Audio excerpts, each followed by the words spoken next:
The stones were sharper than she remembered. Sarah's fingers bled as she pressed another piece of broken wall into place, her breath coming in shallow clouds against the midnight air. The full moon hung heavy above Duskmire Castle, too bright, too exposing, and she worked faster because of it. Her belly pressed against the cold stone as she leaned forward, swollen and impossibly heavy for someone who had not eaten a full meal in 4 days. The baby kicked. Once. Twice. A reminder that she was not alone in this, even if she was more alone than she had ever been. She should not be here. She should not be anywhere. Because 3 hours ago, the head keeper had found her sleeping in the grain storage, and the punishment for that was removal. Not from the castle, she had already been removed from everything that mattered. No, removal from the servants' hall. From the kitchen's warm corner where she used to curl up on the coldest nights. From the last shred of mercy she had foolishly believed still existed in this place. "You do not belong inside these walls," the head keeper had said, her voice sharp as winter wind. "You are here to work, not to nest like some stray." And so Sarah worked.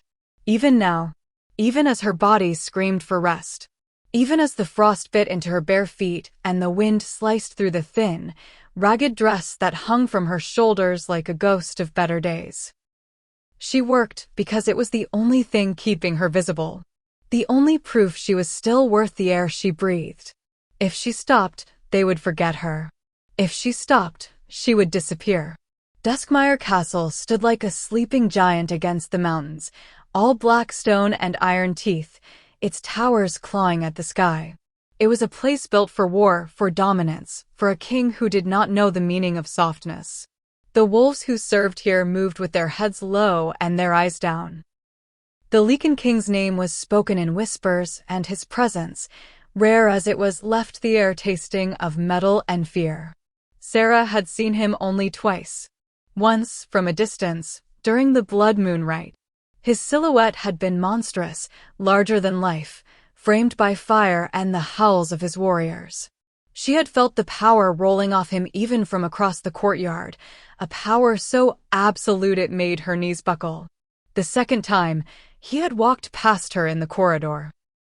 She had been scrubbing the floor. Pregnant. Invisible. Beneath notice.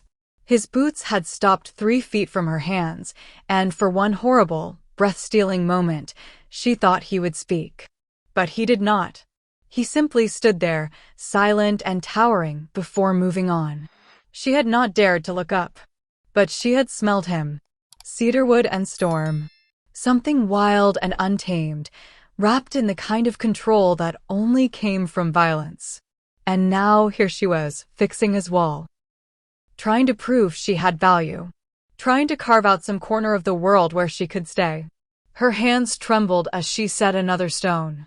Not from the cold, though the cold was brutal, but from exhaustion so deep it lived in her bones. She had not slept lying down in 6 days. Sleep was a luxury. Sleep required space. Safety. And she had neither. The baby kicked again, harder this time, and Sarah pressed a hand to her belly, tears pricking the corners of her eyes. She did not let them fall. Tears were another luxury. Tears required the belief that someone might care. No one cared. Not the father, who had taken what he wanted and vanished before she even realized what growing inside her meant. Not the pack she had once belonged to, who had cast her out the moment her belly started to show. Pregnant and unclaimed. A stain on their reputation. They had called her reckless. Shameful. A poor reflection of their values. And not the castle staff, who saw her as nothing more than another pair of hands. Disposable. Replaceable. She was a shadow in a world that worshipped light. But she would survive this. She had to. Because the child inside her deserved more than a mother who gave up. The child deserved a chance. A life. Something better than the nothing Sarah had become. So she worked. Her fingers found the next stone, slick with her own blood, and she fitted it into the gap with shaking hands. The wall was old, crumbling in places where time and battle had worn it thin. No one had noticed this corner breaking. No one cared about the small things. But Sarah did. Because the small things were all she had left. The wind shifted. Sarah froze, her breath catching in her throat. The air tasted different suddenly. Heavier. Charged. She glanced over her shoulder, her pulse spiking, but the courtyard was empty. Just shadows and moonlight and the skeletal branches of the blackthorn trees swaying against the sky. Still, the feeling remained. The prickling awareness that she was being watched. Her wolf stirred for the first time in weeks, a weak, flickering thing that barely counted as a presence anymore. It had grown quiet after the rejection. After the exile. As if it, too, had given up. But now it lifted its head, wary and uncertain. Someone was near. Sarah turned back to the wall, forcing her hands to keep moving.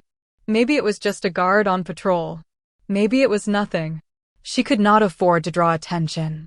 Could not afford to seem idle. If anyone saw her resting, if anyone thought she was wasting time. Why are you out here alone? The voice came from behind her, low and rolling, like thunder trapped beneath the earth. Sarah's heart stopped. She knew that voice. Every wolf in Duskmire knew that voice. Slowly, her hands still pressed against the stone, she turned. Kalen Nightborn stood 10 feet away, half-bathed in moonlight, his arms crossed over his chest. He was bigger than she remembered. Taller. Broader. The kind of size that came not from bulk, but from raw, contained power. His dark hair was tied back, a few strands falling loose around a face carved from something harder than stone. His eyes, pale gold, wolf-bright even in his human form, pinned her in place. He did not look angry. He looked curious. And somehow, that was worse. Sarah opened her mouth, but no sound came. Her mind scrambled for words, for an explanation, for anything that might keep her from being thrown out entirely. Her hands dropped to her sides, smeared with blood and dust, and she realized how she must look. A mess. A beggar. A mistake. Her voice cracked, barely louder than a whisper. I am working, Your Majesty.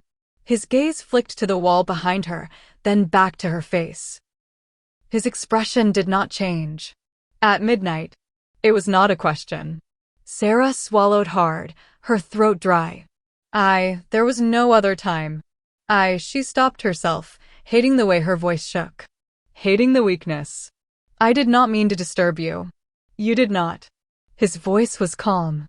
Too calm. He took a step closer, and Sarah fought the urge to step back. I asked why you were out here alone. Alone. The words settled over her like a shroud. Because she had nowhere else to go. Because the servants' quarters had no room for her. Because even the stables had turned her away. Because she was not wanted. Not needed. Not anything. The truth clawed up her throat, sharp and bitter, and before she could stop it, the words spilled out. Because I have nowhere else to go. The silence that followed was deafening. Kalen's eyes narrowed, just slightly, and something flickered across his face, too quick to name, too dangerous to hope for. His gaze dropped to her belly, then to her bare feet, scraped and red from the gravel. His jaw tightened. When he spoke again, his voice was quieter. Darker. What is your name? Sarah's breath hitched. He did not know her. Of course he did not. Why would a king know the name of a slave? Sarah, she whispered. Sarah Mistsong. Something in his expression shifted. His head tilted, just a fraction, and his nostrils flared as if scenting the air. His eyes flashed bright molten gold. And for one heart-stopping moment, she felt it. A pull, deep and ancient and impossible. Her wolf stirred again, stronger this time, lifting its head as if recognizing something it should not. No, that was not possible. Kalen took another step forward, close enough now that she could feel the heat radiating from him, close enough that his scent, cedarwood and storm, and something wild, wrapped around her like a living thing. You are bleeding, he said softly. Sarah glanced down at her hands, at the blood smeared across her palms. It is nothing. It is not nothing. His voice cut through her protest, sharp and final. He reached out, and Sarah flinched. She could not help it, but his hand did not strike. Instead, his fingers hovered just above her wrist, close but not touching, as if he was waiting for permission. "Let me see," he said. It was not a command. It was something else. Sarah's pulse thundered in her ears. She should pull away. She should step back. She should remember her place. But she did not move. Could not move. Slowly, she lifted her hands. Kalen's gaze dropped to her torn, bleeding palms, and the muscle in his jaw ticked. His fingers closed around her wrist, gentle, impossibly gentle, and the warmth of his touch sank into her skin like a brand. The bond snapped. Not fully. Not completely. But enough. Enough to steal the air from her lungs. Enough to make the world tilt sideways. Enough to send a shockwave of recognition, of inevitability, tearing through every carefully built wall she had left. No. Not him. Not this. Sarah yanked her hand back, stumbling, her heart racing so fast she thought it might burst. Kalen did not move. Did not reach for her again. But his eyes, those burning, impossible eyes, told her everything. He felt it too. "Come with me," he said, his voice rough. Sarah shook her head, panic rising. "I cannot." That was not a request." He turned, his cloak sweeping behind him, and started walking toward the castle's inner keep. He paused after a few steps, glancing back over his shoulder. "You will not sleep outside tonight," Sarah missed song. And something in the way he said her name, like it mattered, like she mattered, made her feet move before her mind could catch up. She followed him into the dark. If you are already feeling the pull of the story, the ache of what is unfolding beneath the moon's cold gaze, stay close. Because what happens next will change everything. And if you want to keep walking this path with Sarah and Kalen, make sure you are subscribed to Cindy's Wolfheart stories. You will not want to miss a single moment. The castle's interior swallowed them whole. Sarah had been inside Duskmire's walls 1,000 times, but never like this. Never through the main corridors where torches burned in iron sconces and the stone floors gleamed from proper care. Never past the grand staircase where portraits of dead kings watched with painted eyes. Never beside someone who moved through these halls like he owned every shadow, every breath of air, every single stone that held this place together. Because he did. Kalen walked 3 steps ahead of her, his stride long and purposeful, his silence heavy enough to crush. He did not look back. Did not check to see if she followed. He simply expected it. And Sarah. Despite every instinct screaming at her to run, to hide, to make herself small and invisible again, kept pace.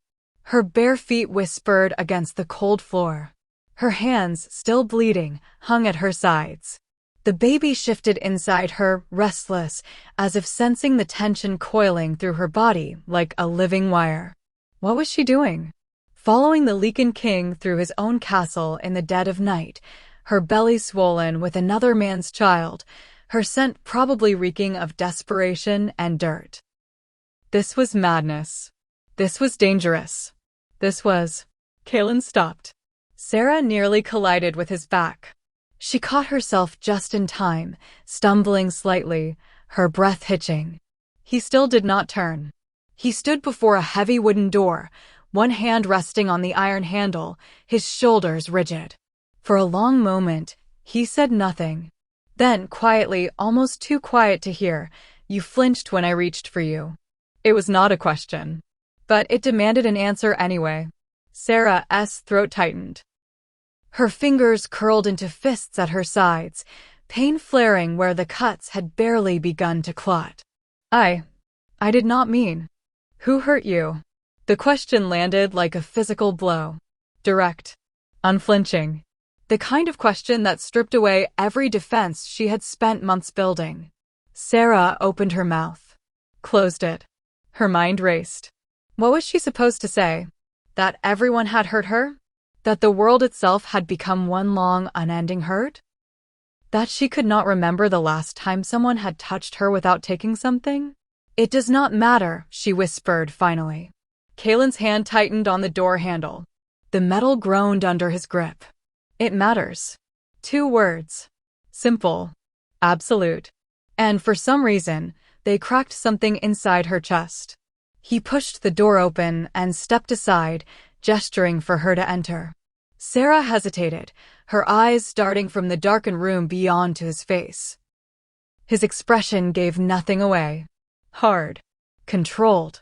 But his eyes, those burning gold eyes, held something she could not name.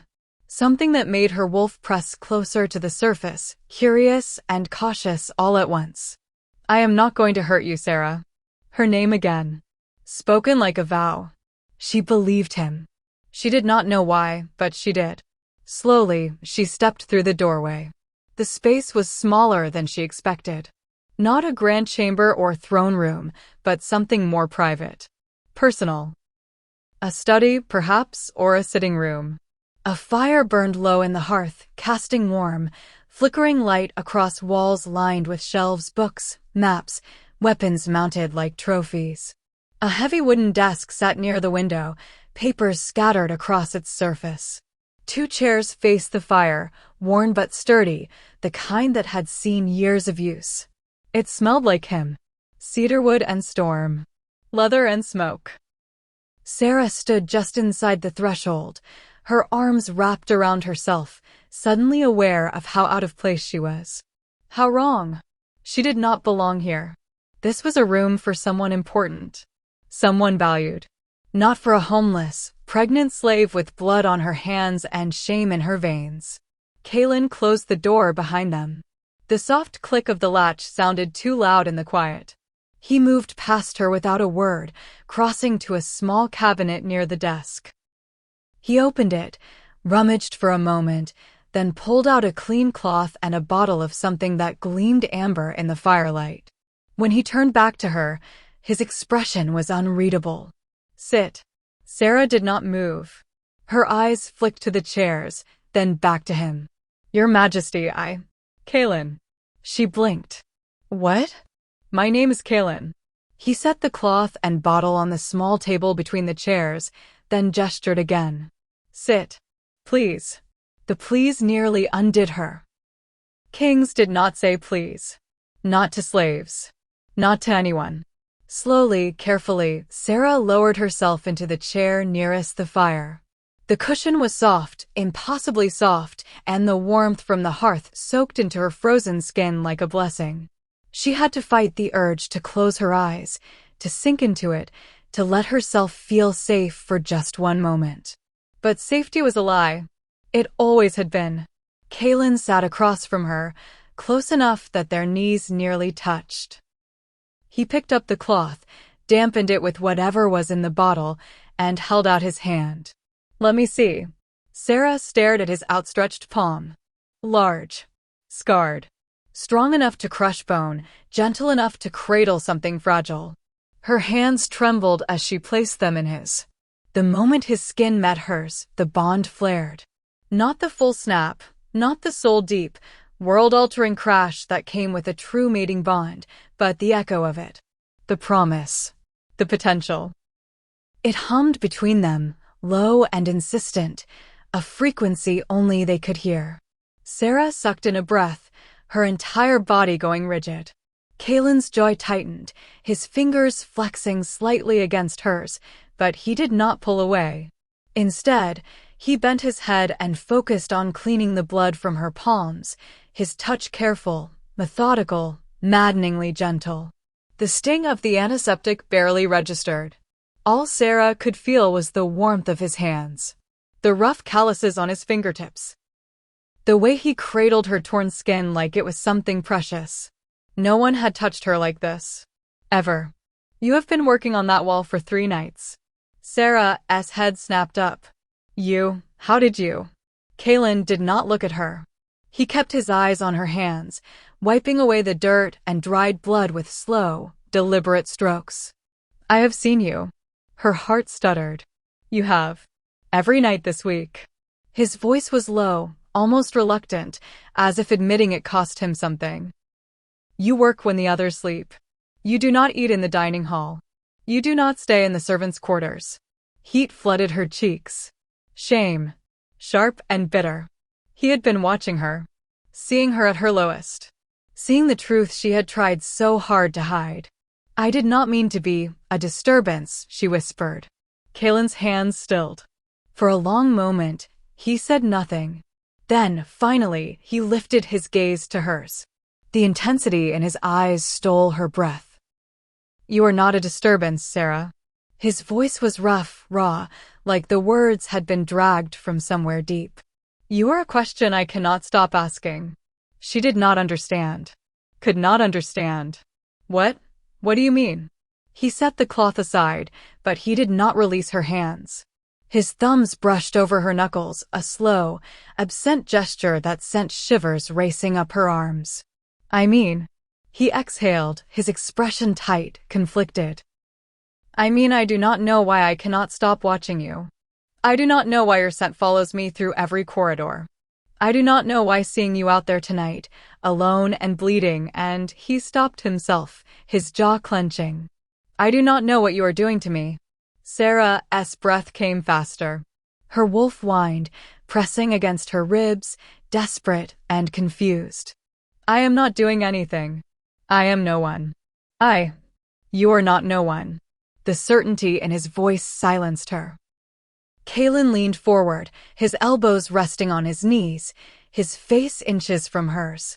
This close, she could see the faint scars along his jaw, the shadows under his eyes, the exhaustion he wore like armor.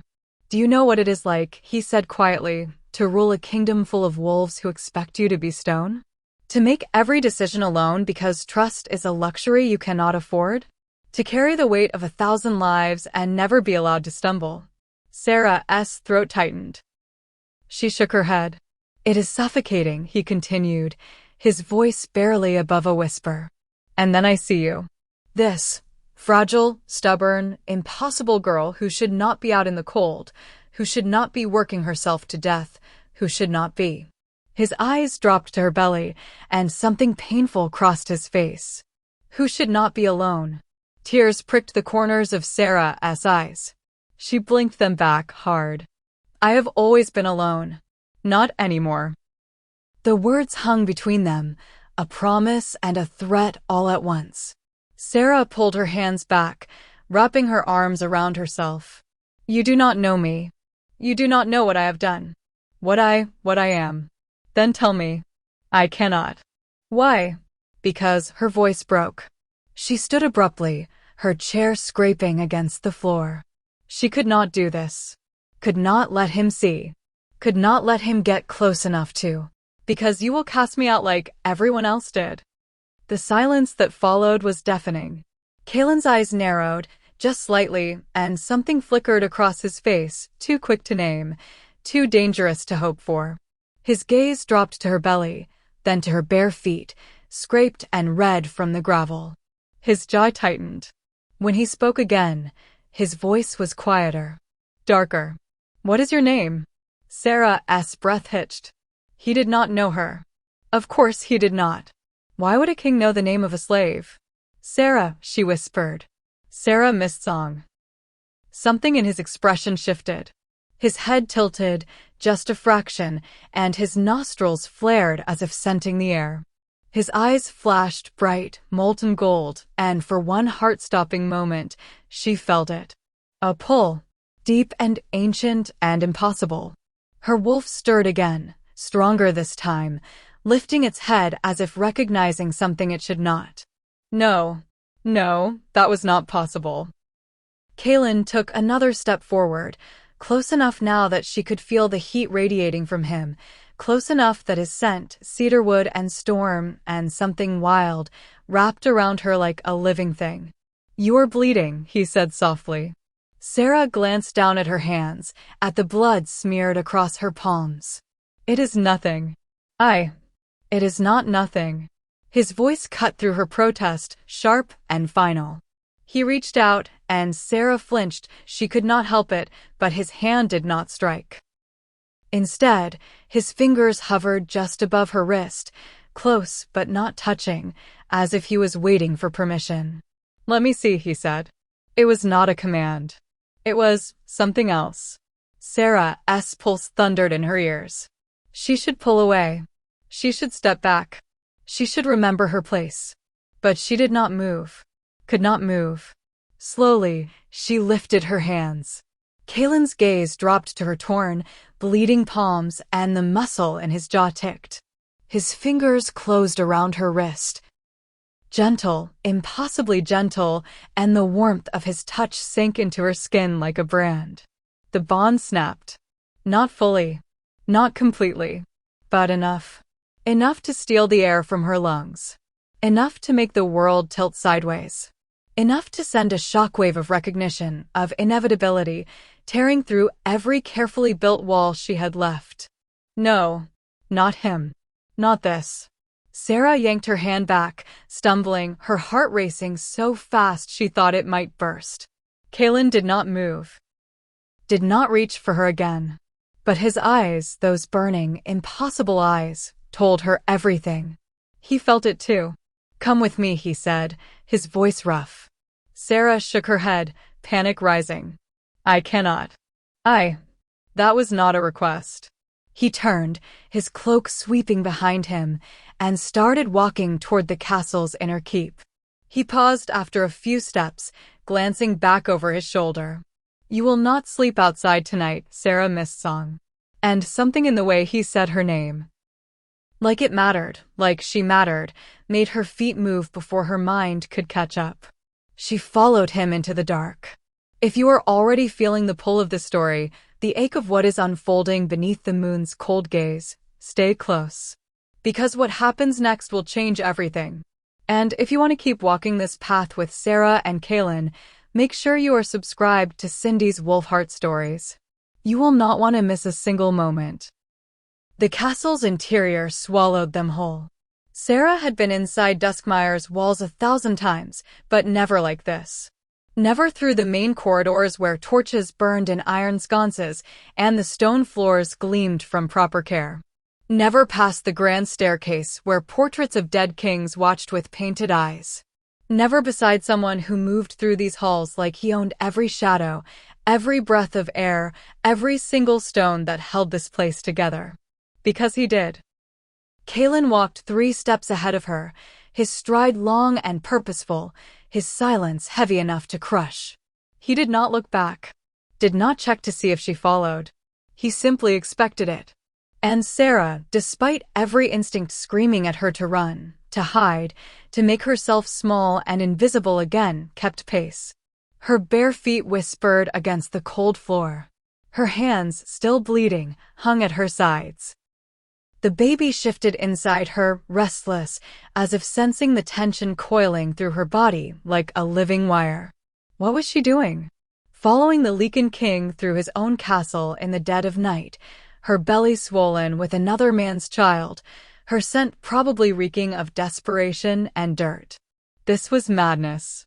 This was dangerous. This was... Kalen stopped. Sarah nearly collided with his back.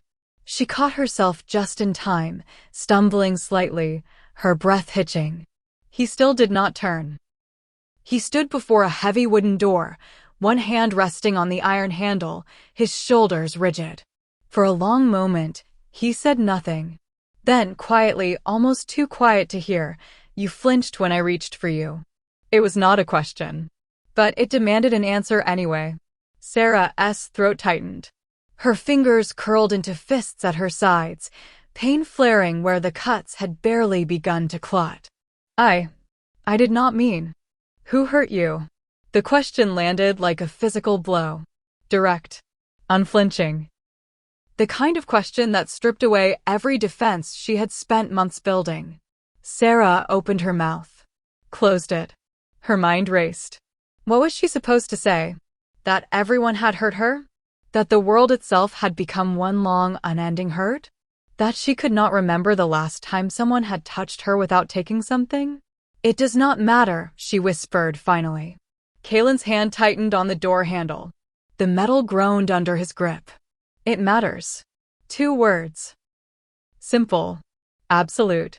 And for some reason, they cracked something inside her chest. He pushed the door open and stepped aside, gesturing for her to enter. Sarah hesitated, her eyes darting from the darkened room beyond to his face. His expression gave nothing away. Hard. Controlled. But his eyes, those burning gold eyes, held something she could not name. Something that made her wolf press closer to the surface, curious and cautious all at once. I am not going to hurt you, Sarah. Her name again. Spoken like a vow.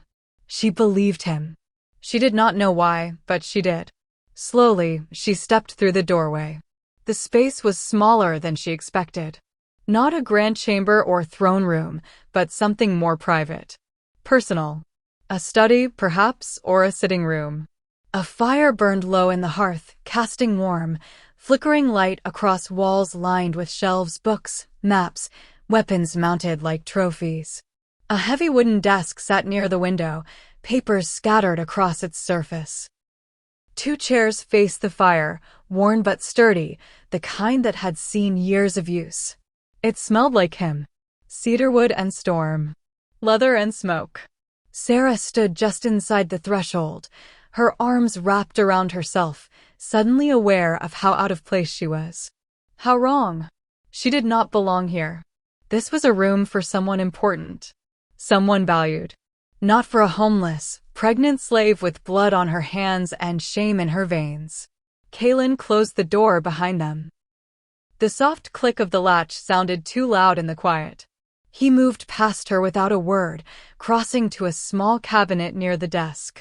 He opened it, rummaged for a moment, then pulled out a clean cloth and a bottle of something that gleamed amber in the firelight. When he turned back to her, his expression was unreadable. Sit. Sarah did not move. Her eyes flicked to the chairs, then back to him. Your Majesty, Kalen. She blinked. What? My name is Kalen. He set the cloth and bottle on the small table between the chairs, then gestured again. Sit. Please. The please nearly undid her. Kings did not say please. Not to slaves. Not to anyone. Slowly, carefully, Sarah lowered herself into the chair nearest the fire. The cushion was soft, impossibly soft, and the warmth from the hearth soaked into her frozen skin like a blessing. She had to fight the urge to close her eyes, to sink into it, to let herself feel safe for just one moment. But safety was a lie. It always had been. Kalen sat across from her, close enough that their knees nearly touched. He picked up the cloth, dampened it with whatever was in the bottle, and held out his hand. Let me see. Sarah stared at his outstretched palm. Large. Scarred. Strong enough to crush bone, gentle enough to cradle something fragile. Her hands trembled as she placed them in his. The moment his skin met hers, the bond flared. Not the full snap. Not the soul-deep, world-altering crash that came with a true mating bond, but the echo of it. The promise. The potential. It hummed between them, low and insistent, a frequency only they could hear. Sarah sucked in a breath, her entire body going rigid. Kalen's jaw tightened, his fingers flexing slightly against hers, but he did not pull away. Instead, he bent his head and focused on cleaning the blood from her palms, his touch careful, methodical, maddeningly gentle. The sting of the antiseptic barely registered. All Sarah could feel was the warmth of his hands, the rough calluses on his fingertips, the way he cradled her torn skin like it was something precious. No one had touched her like this. Ever. You have been working on that wall for 3 nights. Sarah's head snapped up. You? How did you? Kalen did not look at her. He kept his eyes on her hands, wiping away the dirt and dried blood with slow, deliberate strokes. I have seen you. Her heart stuttered. You have. Every night this week. His voice was low, almost reluctant, as if admitting it cost him something. You work when the others sleep.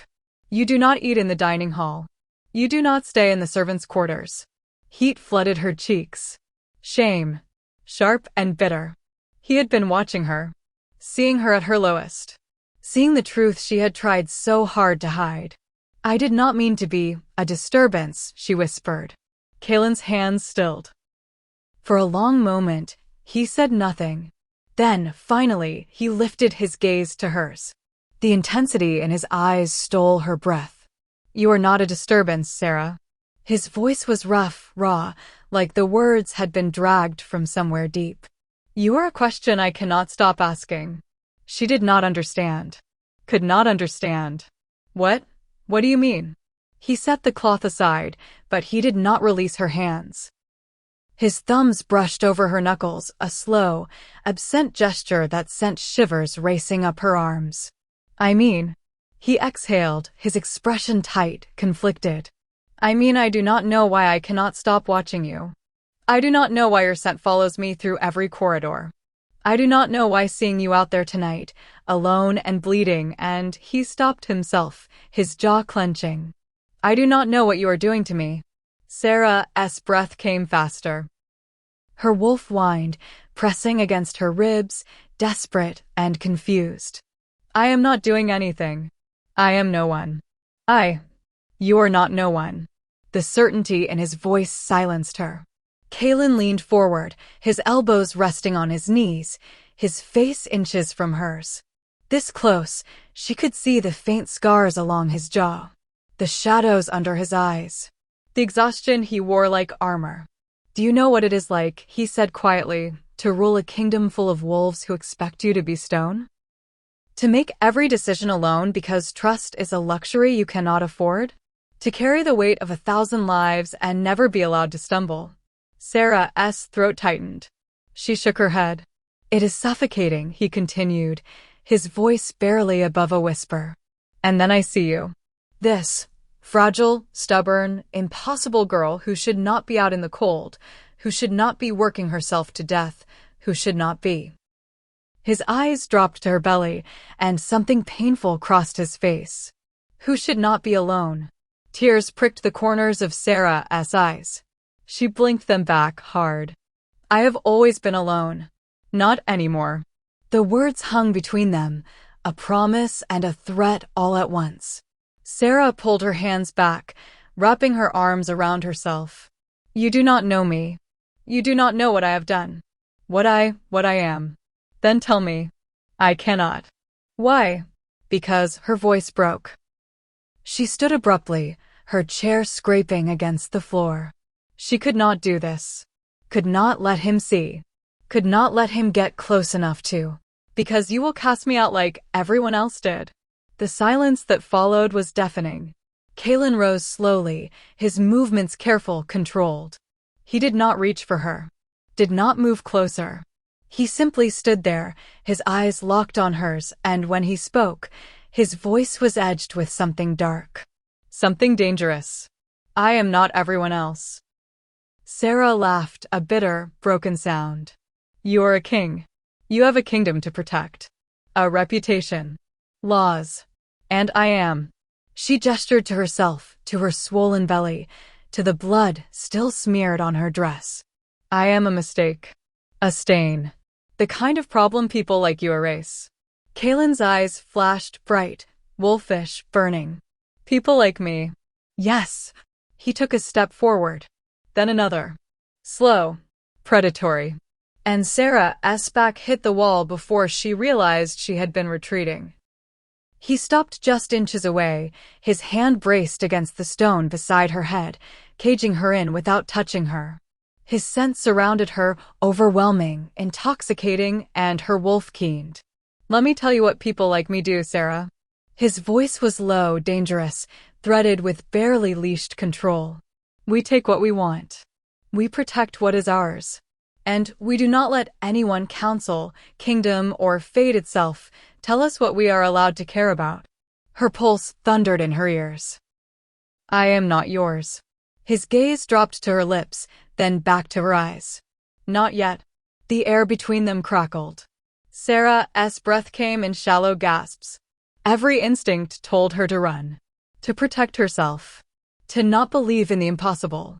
But his heat, his nearness, the way he looked at her like she was not broken, not ruined, not worthless.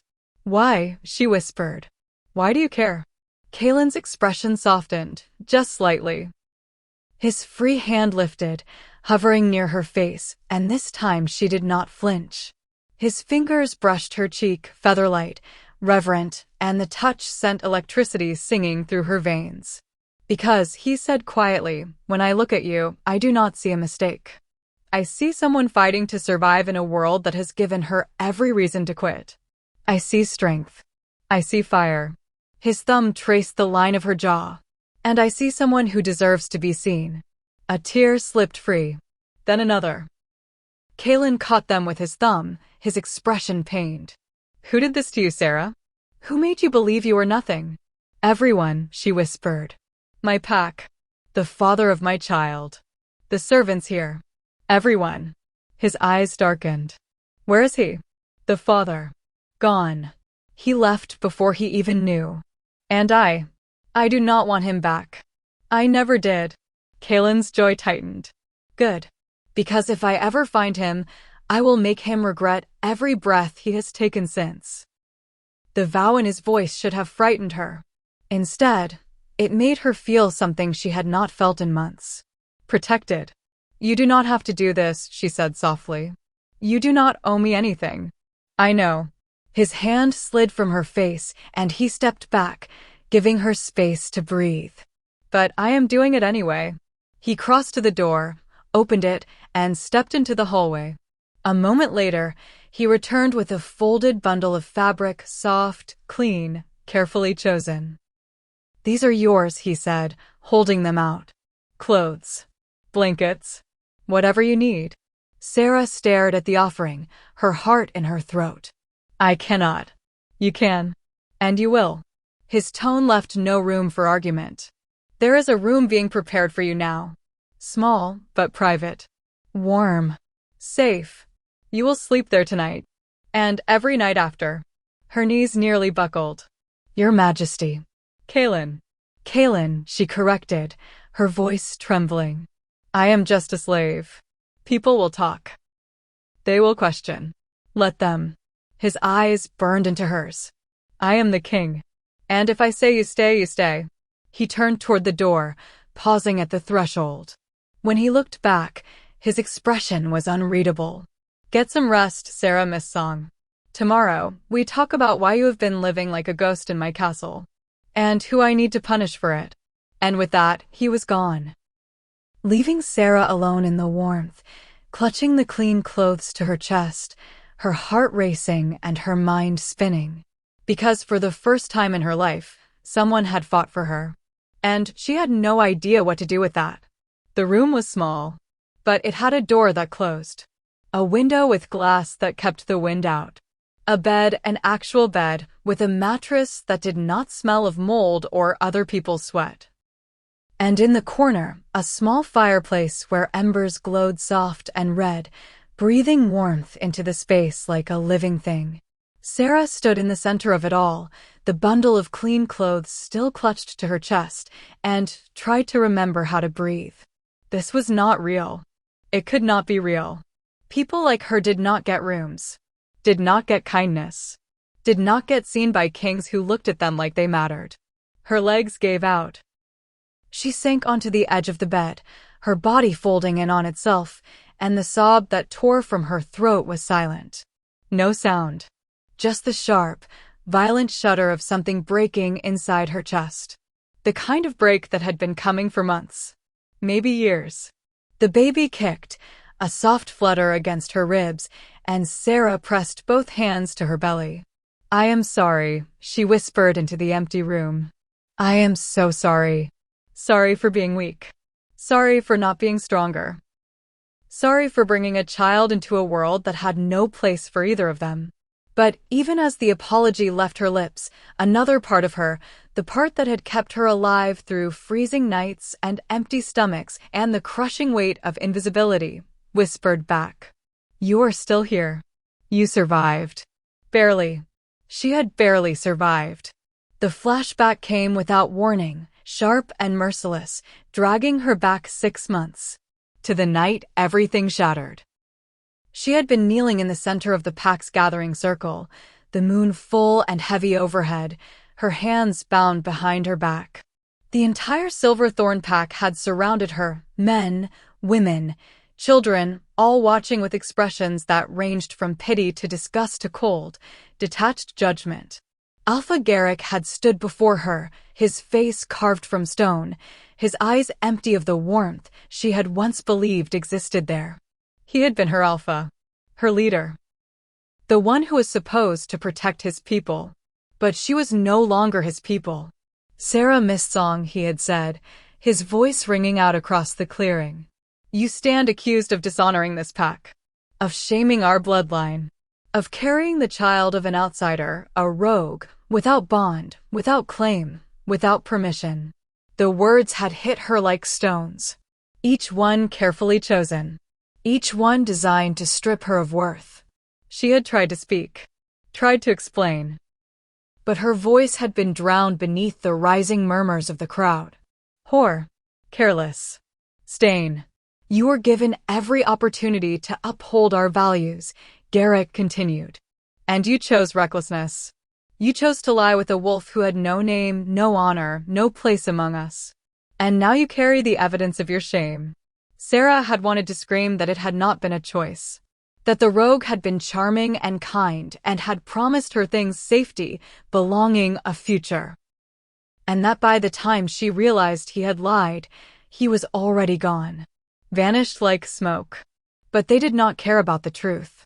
They cared about reputation, about control, about making sure no one else dared to step outside the lines they had drawn.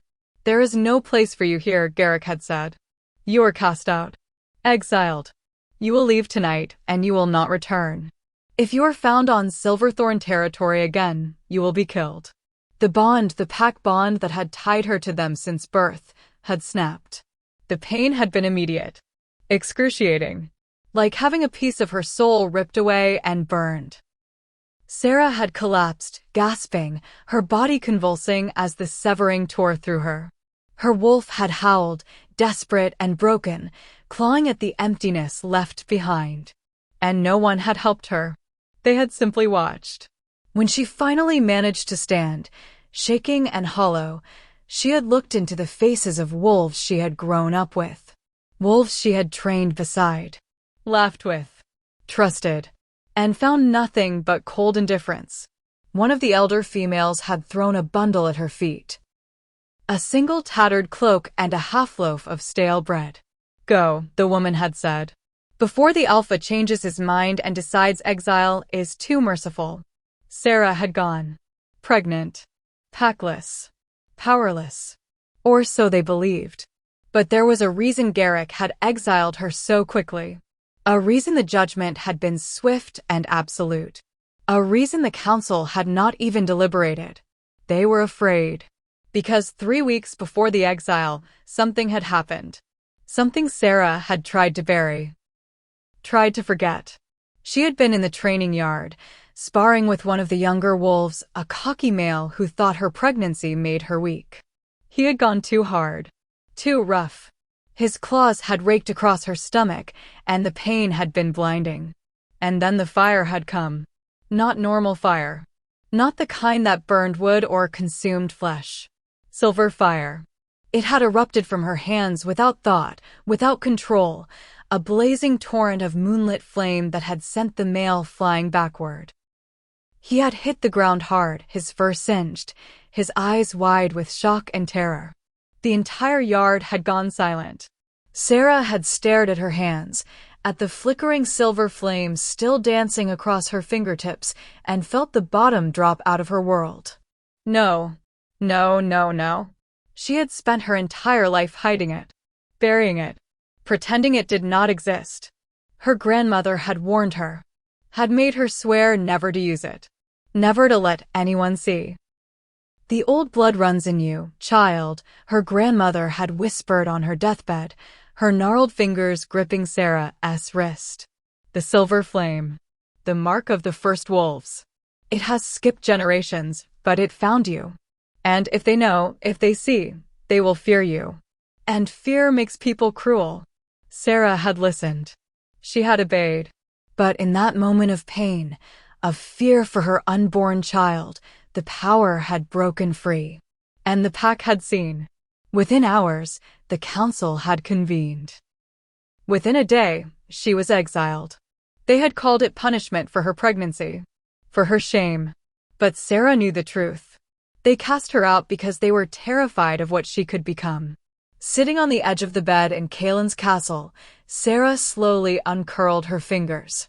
The silver flame was still there, dormant, sleeping, but there. She could feel it beneath her skin, a low hum of power that pulsed in rhythm with her heartbeat. It had grown stronger since the exile, fed by her fear, her anger, her desperation. And that terrified her, because she did not know how to control it, did not know what it wanted, did not know if one day it would consume her entirely. What would Kaelin do if he knew? Would he look at her the way Garrick had, with cold calculation and fear? Would he decide she was too dangerous to keep close? Would he cast her out just like the others? The thought made her chest ache, because for the first time in months, she had felt something other than dread. She had felt seen, valued, protected, and she could not bear to lose it. Not yet. Not when it was so fragile and new. But the fire did not care what she wanted. It never had. Sarah stood and crossed to the window, pressing her forehead against the cool glass. Outside, the moon hung low and heavy, its light spilling across the courtyard where she had been working only an hour before. It felt like a lifetime ago. She thought of Kaelin's hands on hers. The way he had cleaned her wounds with a gentleness that should not exist in someone so powerful. The way his voice had wrapped around her name like a promise. You are not no one. She wanted to believe him. Wanted to let herself hope that maybe, just maybe, there was a place in this world where she could stop running. Stop hiding. Stop hating herself for surviving. But hope was dangerous. Hope made you vulnerable. Made you soft. Made you forget that the world was built to break people like her. And yet, her hand drifted to her belly, where the baby kicked softly, a reminder that she was not alone in this. That her choices did not just affect her anymore. If she stayed, if she let Kaelin help her, she risked exposure. Risked him discovering the fire. Risked everything. But if she ran, where would she go? She had nothing. No pack. No family. No coin. Winter was coming, and the world outside these walls was brutal and unforgiving. The baby kicked again, harder this time, and Sarah closed her eyes. I do not know what to do, she whispered to the child inside her. I do not know how to trust him. I do not know if I am strong enough to stay. But even as the words left her lips, she knew the truth. She was tired. So desperately, achingly tired. Tired of running. Tired of being invisible. Tired of carrying the weight of shame and secrecy and survival alone. And Kaelin, with his burning eyes and his impossible gentleness and his vow that she was not a disturbance, had offered her something she had not felt in so long she had almost forgotten what it was called. Rest. Not safety. Not yet. She could not afford to believe in safety. But rest. A moment to breathe. A door that locked. A bed that was hers. It was not much. But it was more than she had been given in months. Sarah turned away from the window and looked at the bed. At the clean clothes Kaelin had given her. At the fire still burning softly in the hearth. She could leave. Slip out before dawn. Vanish into the forest and become a ghost again. Or she could stay. She could take the risk. She could let herself be seen, just for a little while, and see if the world would be kinder this time. Her wolf stirred, tentative and wary, but for the first time in weeks, it did not feel afraid. It felt curious. Slowly, Sarah set the bundle of clothes on the bed and began to undress. Her hands shook as she peeled away the torn, filthy dress that had been her only possession for months. She let it fall to the floor in a heap, and for a moment, she simply stood there, bare and trembling, feeling the warmth of the fire on her skin. She was so thin. Her ribs showed through her skin, her arms like branches, her belly the only part of her that still held any fullness. Bruises mottled her legs and arms, some fresh, some old and fading to yellow. Evidence of 100 small cruelties. 100 moments where she had not been worth protecting. Tears pricked her eyes again, but she blinked them back. No more crying. Not tonight. She pulled on the clean shift Kaelin had provided, soft, warm, smelling faintly of lavender, and the simple act of wearing something that did not reek of sweat and despair felt like a small rebellion. Then she climbed into the bed. The mattress cradled her body like a benediction.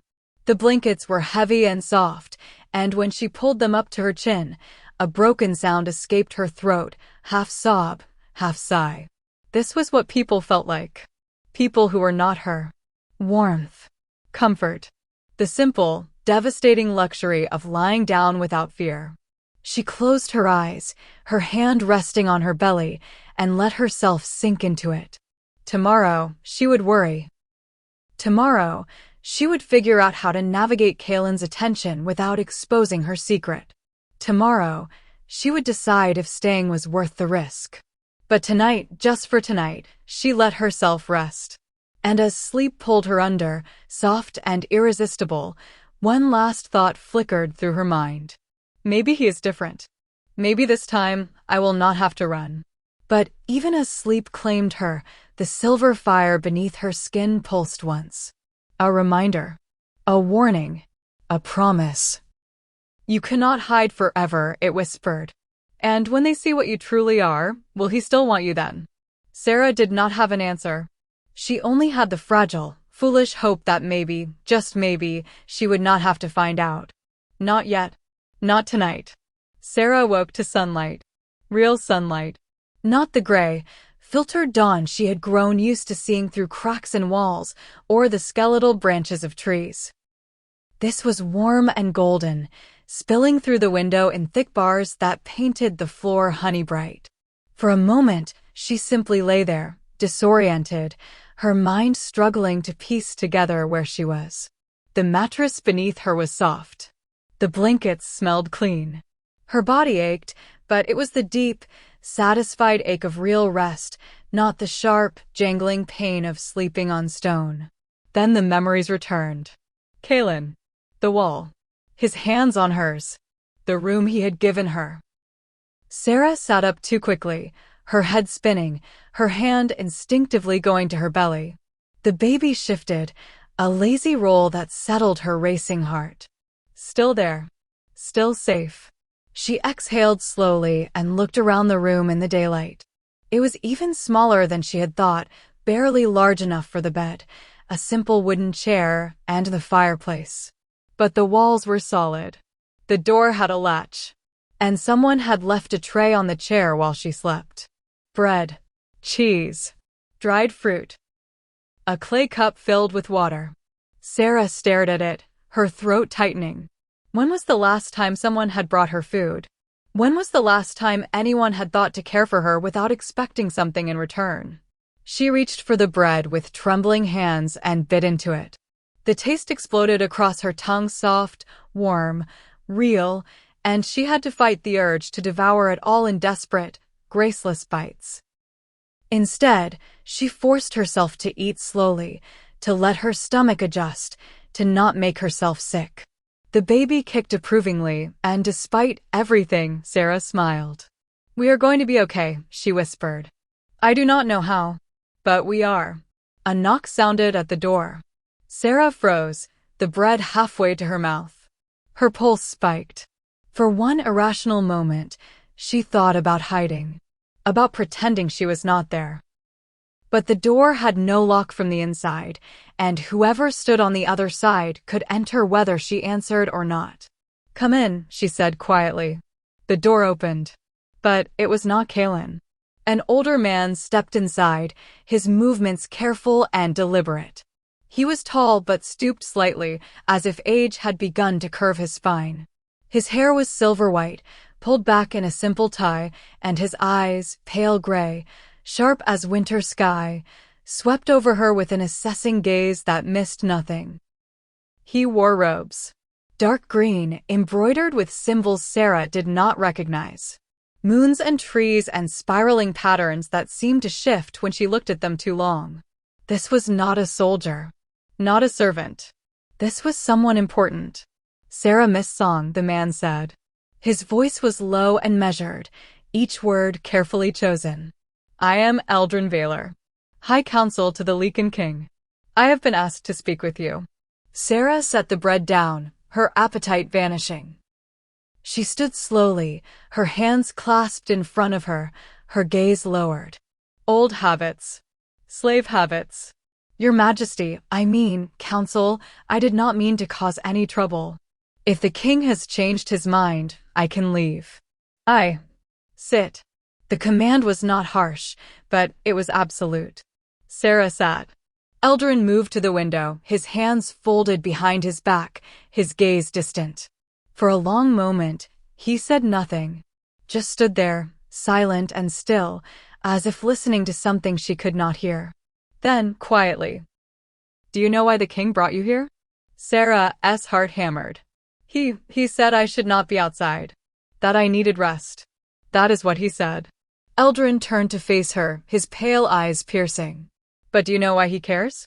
She opened her mouth, closed it, shook her head. Eldrin's expression did not change.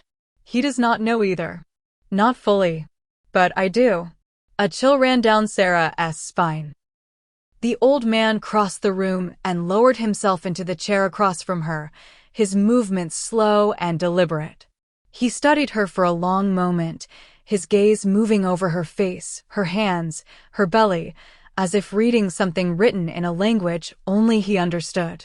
You carry the old blood, he said finally. Sarah's breath stopped. No, he could not know. She had hidden it, buried it. No one was supposed to. I can see it, Eldrin continued, his voice soft but unyielding. In the way the light bends around you. In the way the air tastes different when you are near. You do not know how to hide it, child. Not from those who know what to look for. Panic clawed up her throat. I do not know what you are talking about. Yes, you do. The certainty in his voice left no room for denial. Sarah's hands clenched into fists, her nails digging into her palms. If you are here to banish me, just say it. Do not play games. Eldrin's expression softened, just slightly. I am not here to banish you, Sarah Miss Song. I am here to tell you what you are. She shook her head, her pulse racing. I am no one. I am just. You are a flamebinder. The word landed like a hammer blow. Sarah stared at him, her mind reeling. What? Eldrin leaned forward, his eyes intense. A flamebinder. One who carries the silver fire. The blood of the first wolves. The ones who walked before the moon taught us to shift. Before packs and territories and kingdoms. You are descended from them. That is not possible, Sarah whispered. I am nothing. I have no power. You are lying to yourself. Eldrin's voice was gentle but firm. And you have been lying for so long, you have started to believe it. Tears pricked her eyes. My pack cast me out. They were afraid of me. They said I was dangerous. Unstable. They were right to be afraid. Eldrin's gaze did not waver. But not because you are dangerous. Because they did not understand what you are. And people destroy what they do not understand. Sarah's chest tightened. Then why are you telling me this? Why does it matter? Eldrin stood and crossed to the window again, his gaze lifting to the mountains beyond. Because there is a prophecy, child. One that has been whispered in these halls for over 1,000 years. The air in the room shifted, grew heavier. Sarah could feel it pressing against her skin, thick and expectant, as if the walls themselves were leaning in to listen. Eldrin's voice dropped, taking on a cadence that sounded old, ancient, like he was reciting words that had been spoken long before he was born. When the moon bleeds silver and the stone wolves wake, the flamebinder shall rise from ash and ache. Marked by fire, bound by fate, she will stand at the shadow gate. One to burn, one to mend, one to bring the old world's end. Silence. Sarah's breath came in shallow gasps. What? What does that mean? Eldrin turned to face her. It means you are not an accident, Sarah. Your power is not a curse. It is a calling. A calling to what? Her voice cracked. To destroy? To burn? To choose. Eldrin's eyes burned with intensity. The prophecy does not say whether the Flamebinder will save the world or end it. Only that she will stand at the gate between the old magic and the new. And what happens next? Depends on her. Sarah stood abruptly, her chair scraping against the floor. No, you have the wrong person. I am not, I cannot be. The signs are clear, Eldrin said. The king felt your pull before he ever saw you. The bond recognized you before his mind did. And yesterday, when he touched you. Eldrin's gaze sharpened. The castle itself responded. Sarah's blood ran cold. What? The old stones in the eastern tower began to glow. Faintly. Just for a moment. But they have been dark for 300 years. Eldrin stepped closer. You awakened them, child. Just by being here. Her knees buckled. She caught herself on the edge of the bed, her mind spinning. This could not be real. This could not be happening. I did not do anything, she whispered. I am just trying to survive. And that, Eldrin said softly, is why the prophecy chose you. Before Sarah could respond, the door opened again. Kalen filled the doorway, his presence immediate and overwhelming. His eyes went straight to Sarah, sharp and assessing, and whatever he saw in her face made his expression darken. Eldrin. His voice was cold. Controlled. What did you say to her? The old man did not flinch. The truth. Kalen's jaw tightened. He stepped into the room, his gaze never leaving Sarah's face. Are you all right? She wanted to say yes. Wanted to lie. But the word would not come. Kalen's eyes flashed. He turned to Eldrin. Out. Your Majesty. Now. Eldrin inclined his head, his expression unreadable, and left without another word. The door closed softly behind him. Kalen crossed the room in 3 strides and crouched in front of Sarah, his hands hovering near hers, but not touching. What did he tell you?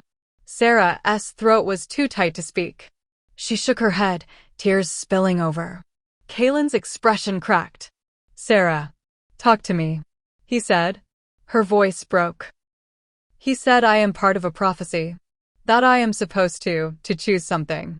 To stand at some gate. He said the castle responded to me and that she choked on a sob. I do not understand. I do not want this. I just want to be left alone. Kalen's hands finally closed around hers, warm and solid and real. Breathe. She tried. Failed. Tried again. Look at me, he said quietly. She lifted her eyes to his, and the intensity there nearly undid her. I do not care about prophecies, Kalen said, his voice rough. I do not care what Eldrin thinks you are supposed to be. I care about what you need. Right now. In this moment. I do not know what I need, she whispered. Then let me decide. He stood, pulling her gently to her feet. Come with me. Where? Somewhere you can breathe. Kalen led her through the castle in silence, his hand warm and steady around hers. Servants stepped aside as they passed, their eyes wide, their whispers following like shadows. But Kalen did not acknowledge them. He simply walked, his stride purposeful, his grip on her hand unbreakable. They descended a staircase Sarah had never seen before. Down, down, down into the belly of the castle, where the air grew cooler and the torches burned with a strange, bluish light. Finally, they reached a heavy iron door carved with symbols that matched the ones on Eldrin's robes. Kalen pressed his palm against it, and the door swung open soundlessly. Beyond was a grove. Impossible. Unreal. But there. A circular chamber opened to the sky, though they were deep underground. Trees grew from the stone itself, their branches heavy with silver leaves that chimed softly in a wind that should not exist. In the center of the grove stood a stone altar, ancient and cracked, covered in carvings that glowed faintly in the dim light. And above it all, the moon. Full, bright, impossibly close. Sarah's breath caught. How? This is the Heartstone Grove, Kaelin said quietly. The oldest part of Duskmire. Built before the castle. Before the kingdom. This is where the first wolves made their pacts with the moon. He led her to the altar, and as they approached, the carvings began to glow brighter. Sarah stopped, her heart racing. Kaelin. It is all right, he said. The grove recognizes you. That is not comforting. Despite everything, his mouth twitched. Almost a smile. Trust me. She did. She did not know why, but she did.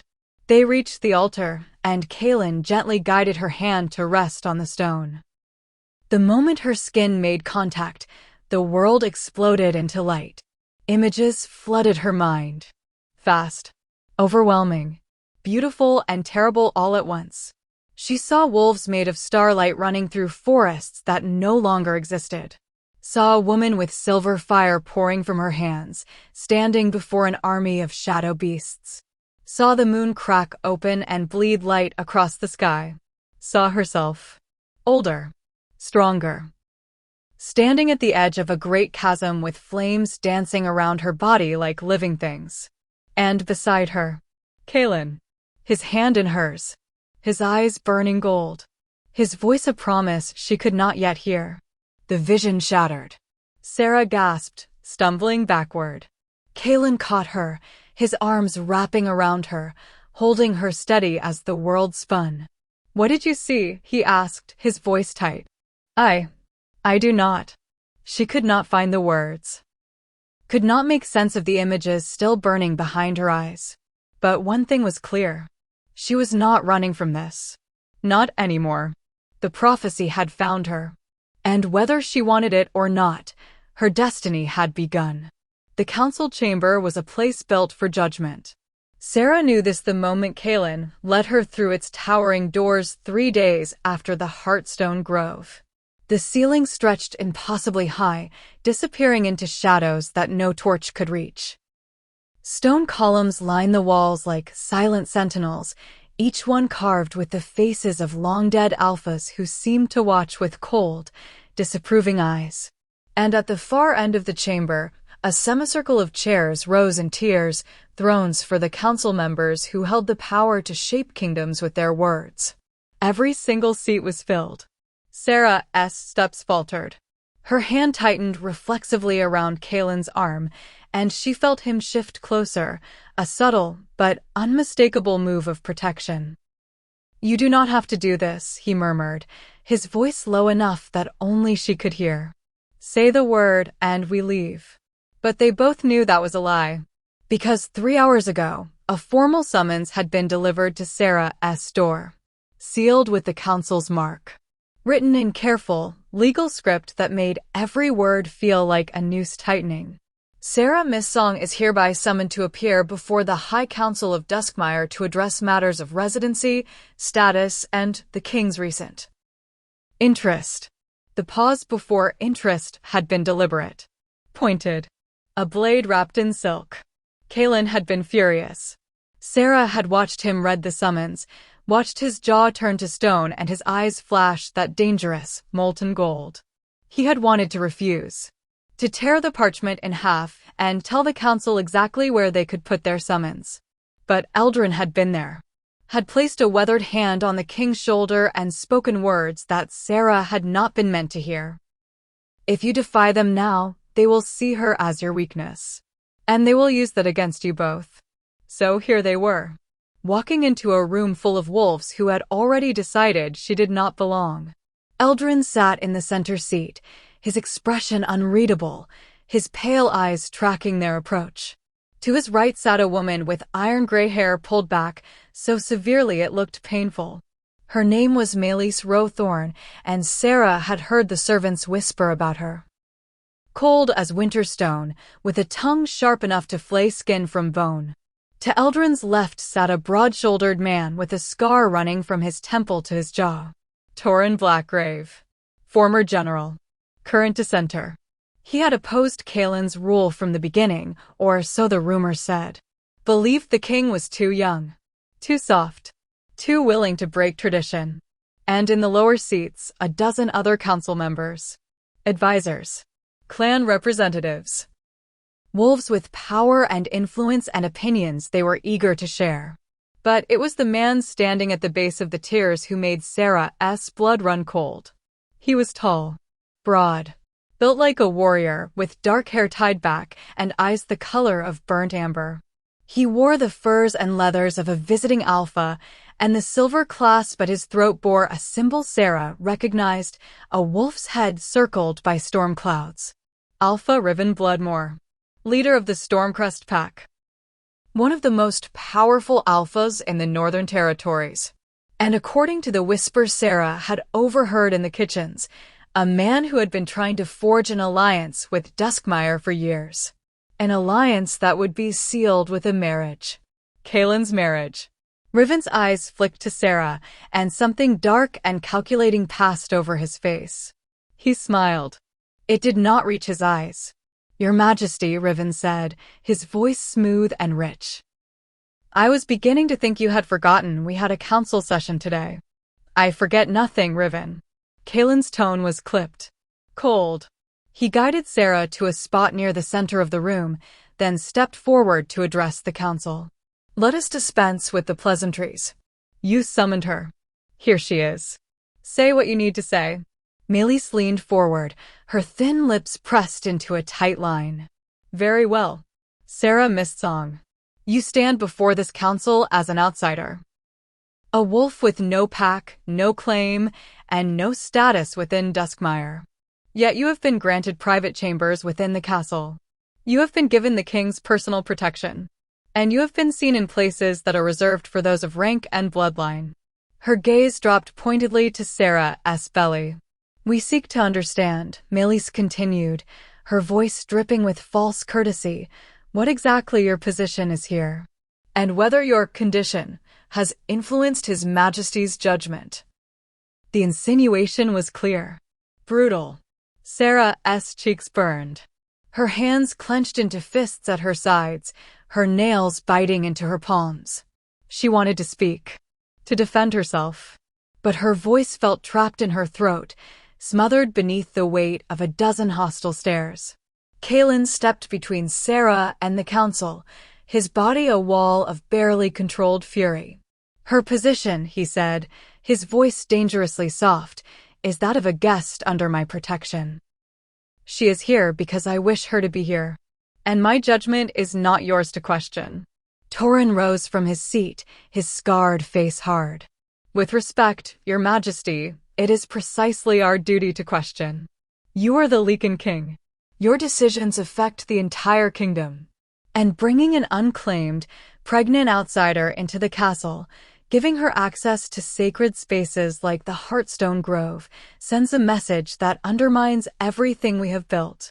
What message is that, Torin? Kaelin's eyes flashed. That I value compassion over cruelty? That I refuse to let a woman freeze to death outside my walls simply because she does not fit neatly into your definition of acceptable. The message, Riven interjected smoothly, is that you are distracted, compromised, that you are allowing personal feelings to cloud your duty to your people.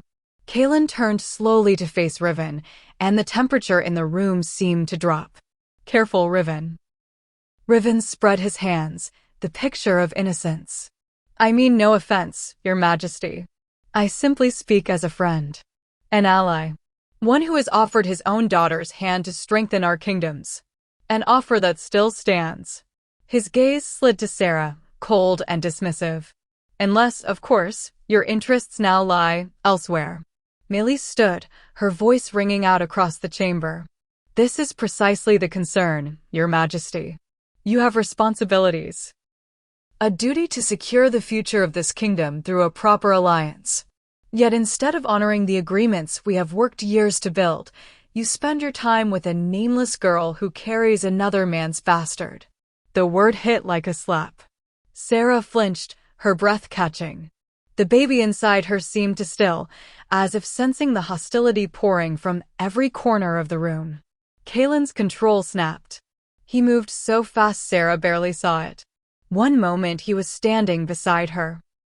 The next, he was across the room, his hand slamming down on the arm of Melis's chair hard enough to crack the wood. "Say that again," he growled, his voice barely human. "I dare you." Melis did not flinch. "It is the truth. And truth does not become less true simply because you do not wish to hear it."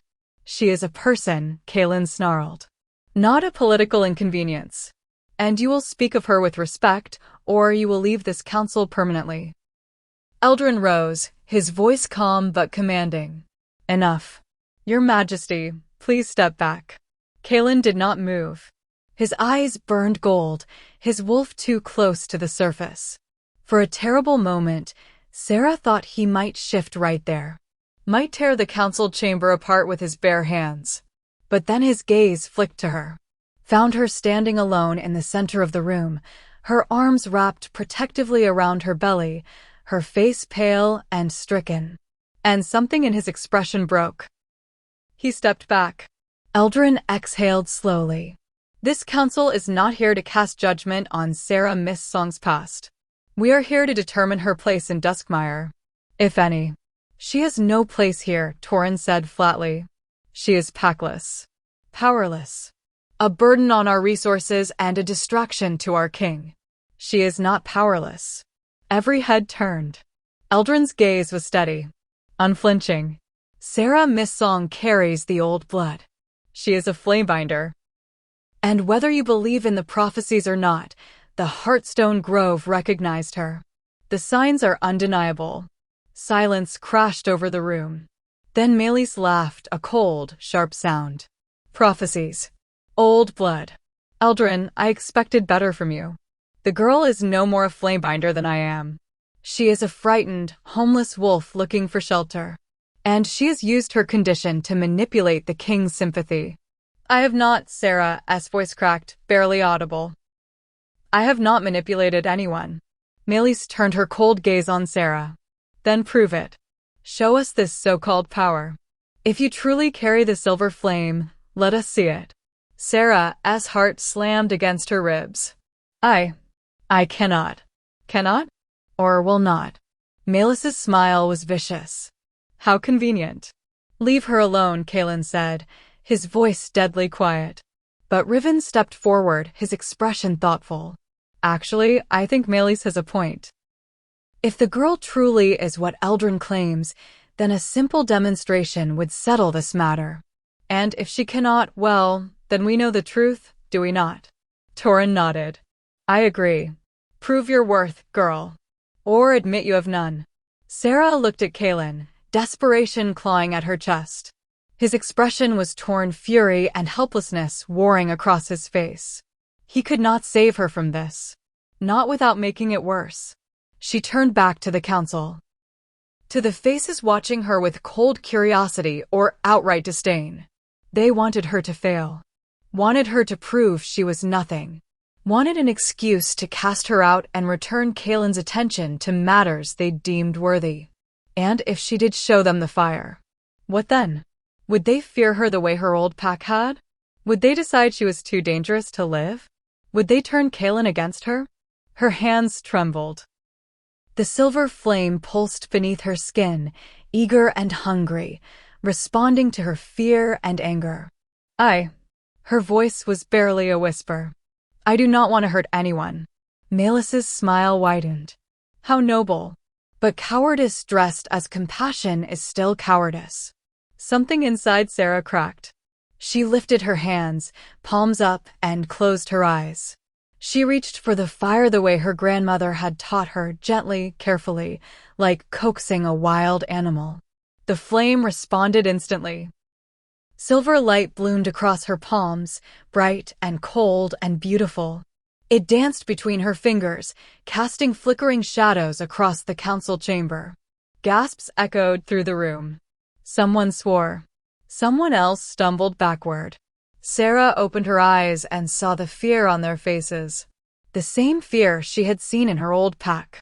the same fear that had gotten her exiled.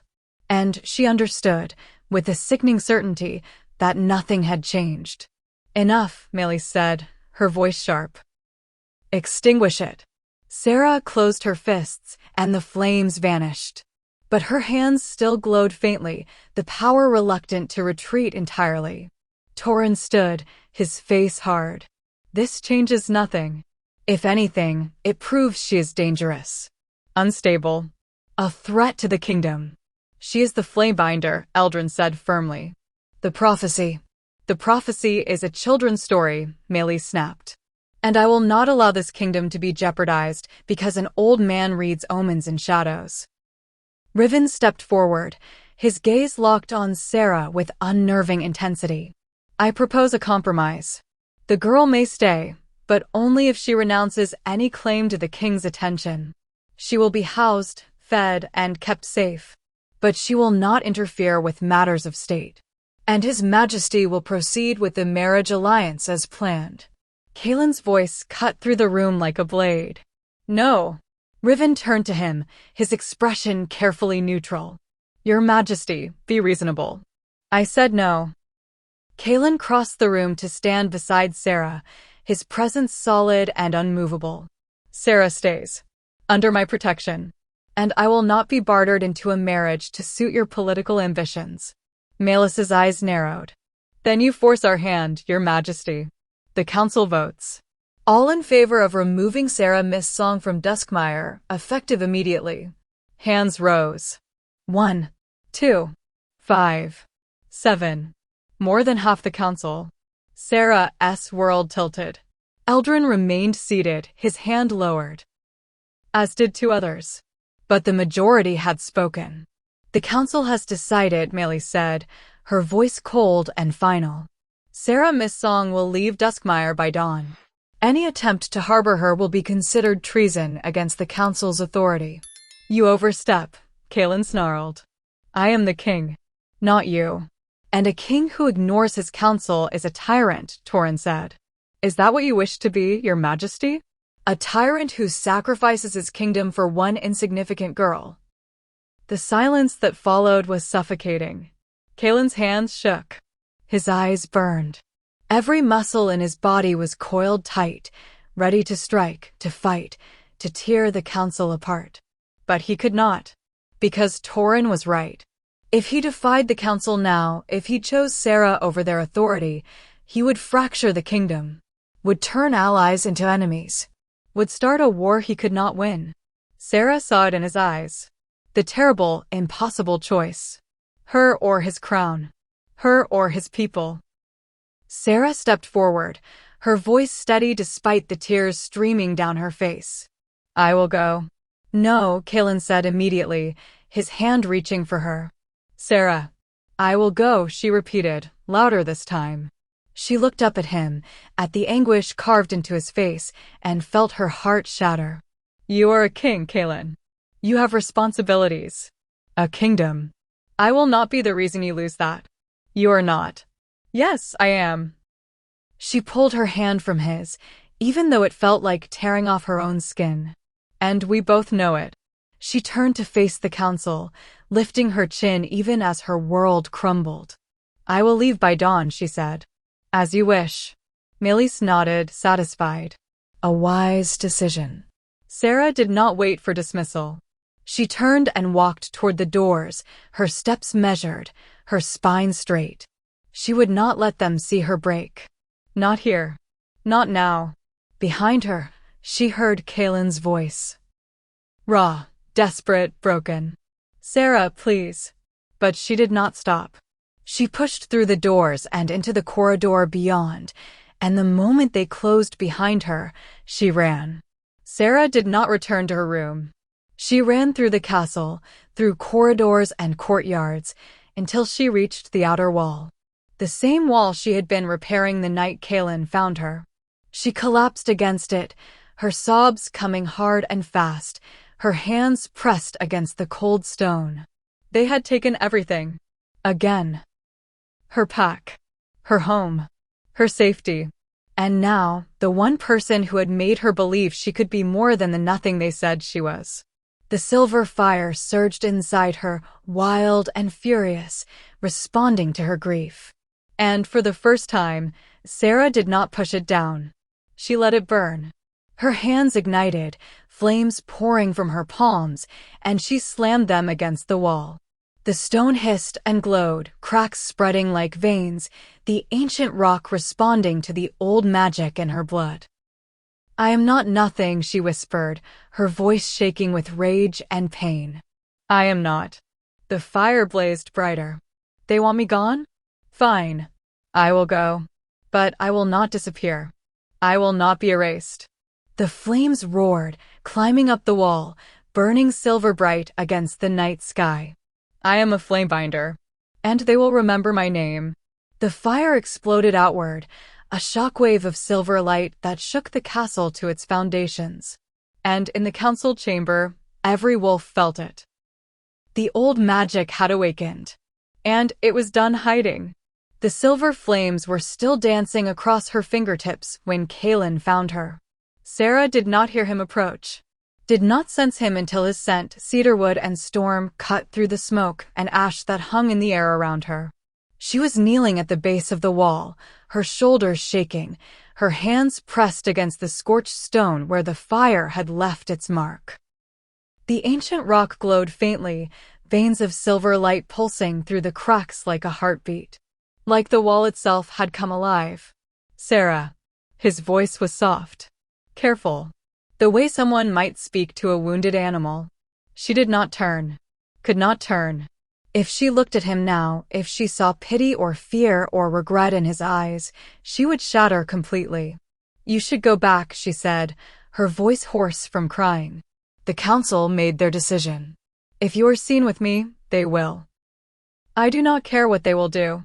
His footsteps came closer. Slow. Deliberate. He stopped just behind her, close enough that she could feel the heat radiating from his body, but he did not touch her. "The council can vote 1,000 times, Kaelin continued quietly. "They can summon and threaten and posture all they want. But they do not own me. And they certainly do not own you." Sarah laughed, a bitter, broken sound. "They just exiled me. They own exactly that much." "No, they do not." She finally turned to look at him, and the sight stole what little breath she had left. Kaelin stood in the moonlight, his dark hair loose around his shoulders, his eyes burning that impossible molten gold. But it was not his power that made her chest ache. It was the rawness in his expression. The fury and helplessness and something deeper, something that looked dangerously like desperation. "You defended me," she whispered. "In front of the entire council. You stood against them for me." "Of course I did. You should not have." His jaw tightened. "Why? Because they told me not to? Because it was politically inconvenient? Because I am not worth it?" The words tore from her throat, sharp and jagged. "I am nobody, Kaelin. A packless wolf with a bastard child and a power I cannot control. You are a king. You have a kingdom to protect. A future to secure. And I am just something broken that you found in the dark." Kaelin moved before she could react. He closed the distance between them and dropped to his knees in front of her, his hands cupping her face with a gentleness that made her want to weep. "Look at me," he said, his voice rough. "Look at me, Sarah." She did. She had no choice. His eyes held her captive, burning and intense and so full of emotion it hurt to witness. "You are not broken," he said fiercely. "You are not nobody. And you are sure as hell not something I found. You are someone I have been searching for my entire life without knowing it." Her breath hitched. "Kaelin, do you know what it is like to be surrounded by people and still feel completely alone?" His thumbs brushed over her cheekbones, catching the tears that would not stop falling. To sit on a throne and make decisions that affect thousands and know that not one of those people truly sees you. They see the crown, the title, the power, but not the man beneath it. Sarah's heart twisted. "I see you.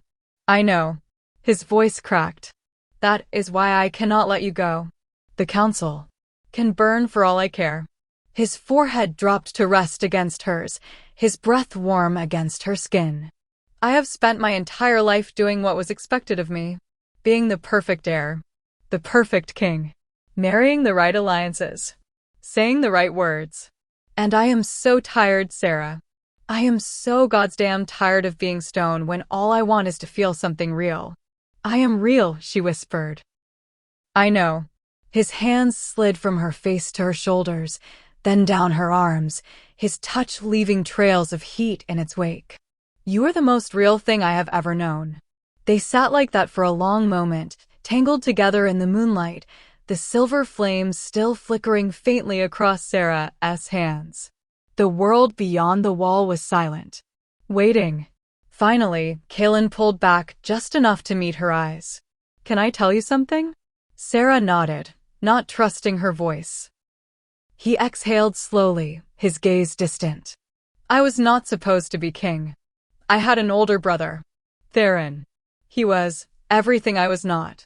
Charismatic, confident, born to lead. Everyone loved him. My father, the council, the entire kingdom. Sarah's chest tightened. What happened to him?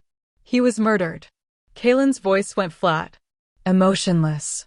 5 years ago, during a diplomatic mission to the Eastern Territories, someone poisoned his wine at a banquet.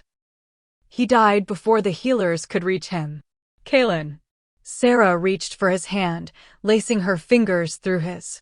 I am so sorry. He stared down at their joined hands, his thumb tracing absent circles over her knuckles. I was the second son, the spare. I was never supposed to carry this weight. But when Theron died, everything fell to me. The crown, the council, the expectations. And I. He swallowed hard. I have spent every day since trying to be him. Trying to fill the space he left.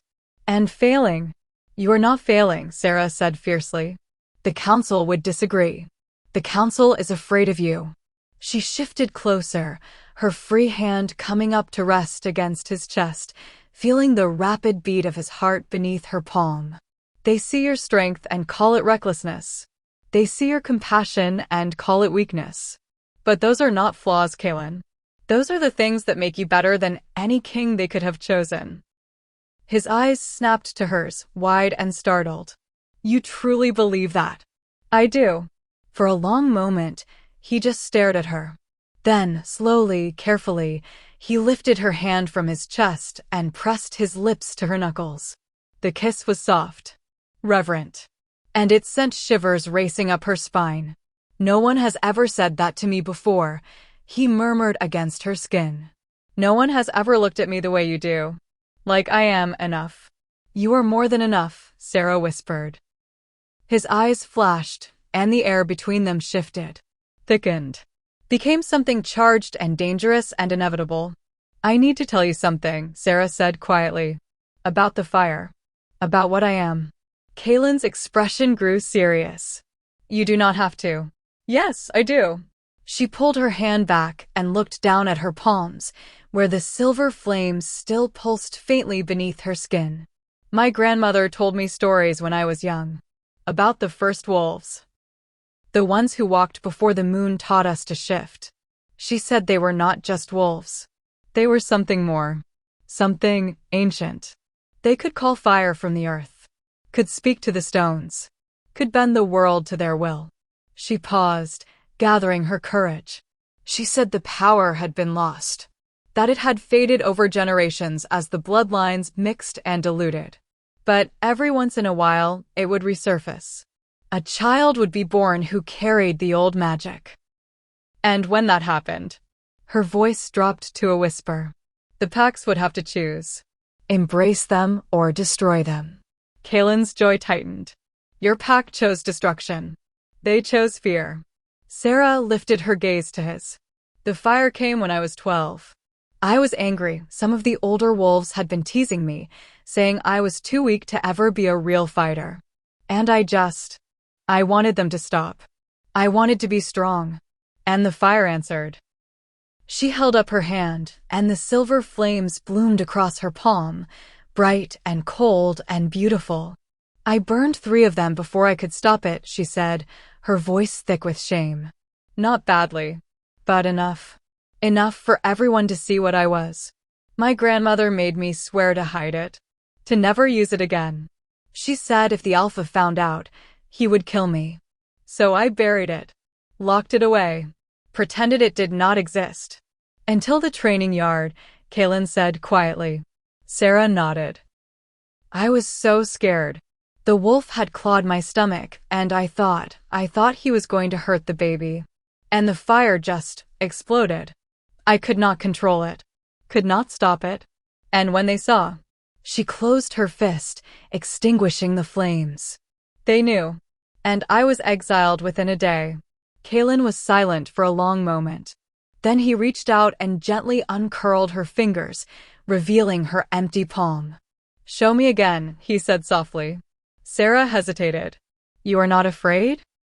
His eyes met hers, steady and unwavering. Of you? Never. Slowly, she let the fire return. It bloomed across her skin, silver bright and dancing, casting flickering shadows across both their faces. Kaylin stared at it, transfixed. Then, to her shock, he reached out and let the flames wash over his own hand. Kaylin. Sarah tried to pull back, but he held firm. It does not burn, he said, wonder threading through his voice. It is cold. I know. I do not understand it either. He turned her hand over, watching the fire dance between their joined fingers. It is beautiful. You are beautiful. Her breath caught. I am dangerous. So am I. He lifted his gaze to hers, and the intensity there made her pulse race. We are both dangerous, Sarah. Both carrying things too big for us. Both trying to survive in a world that wants to break us. But maybe, his fingers tightened around hers. Maybe we do not have to carry it alone. The fire flickered between them, bright and alive, as Kaylin leaned closer. Sarah's heart hammered against her ribs. She could feel his breath against her lips, could see the conflict and desire warring in his eyes. I should not want this, he murmured, his voice rough. You are pregnant with another man's child. You are being hunted by my own counsel. You are everything I should not choose. Then do not choose me, Sarah whispered, even as everything inside her screamed the opposite. Too late. His hand slid from hers to cup the back of her neck, his fingers tangling in her hair. I have already chosen. The moment I saw you at that wall, working yourself to exhaustion because you had nowhere else to go. I chose you. I just did not know it yet. Sarah's eyes burned with fresh tears. You do not know me. Not really. You do not know all the things I have done. All the ways I have failed. Then tell me. Show me. His forehead rested against hers again, their noses nearly touching. Show me every scar. Every mistake. Every piece of yourself you think is too broken to be loved. And I will show you mine. And we will decide together if we are worth the risk. What if I am not? Her voice cracked. What if you see all of me, and you realize the council was right? That I am just a distraction? A mistake. Kaylin's eyes blazed. Do you want to know what I see when I look at you, Sarah? She nodded, unable to speak. I see a woman who has been beaten down by the world and keeps getting back up. I see a mother who is willing to starve herself to protect her child. I see a flamebinder who is terrified of her own power but used it anyway to defend herself.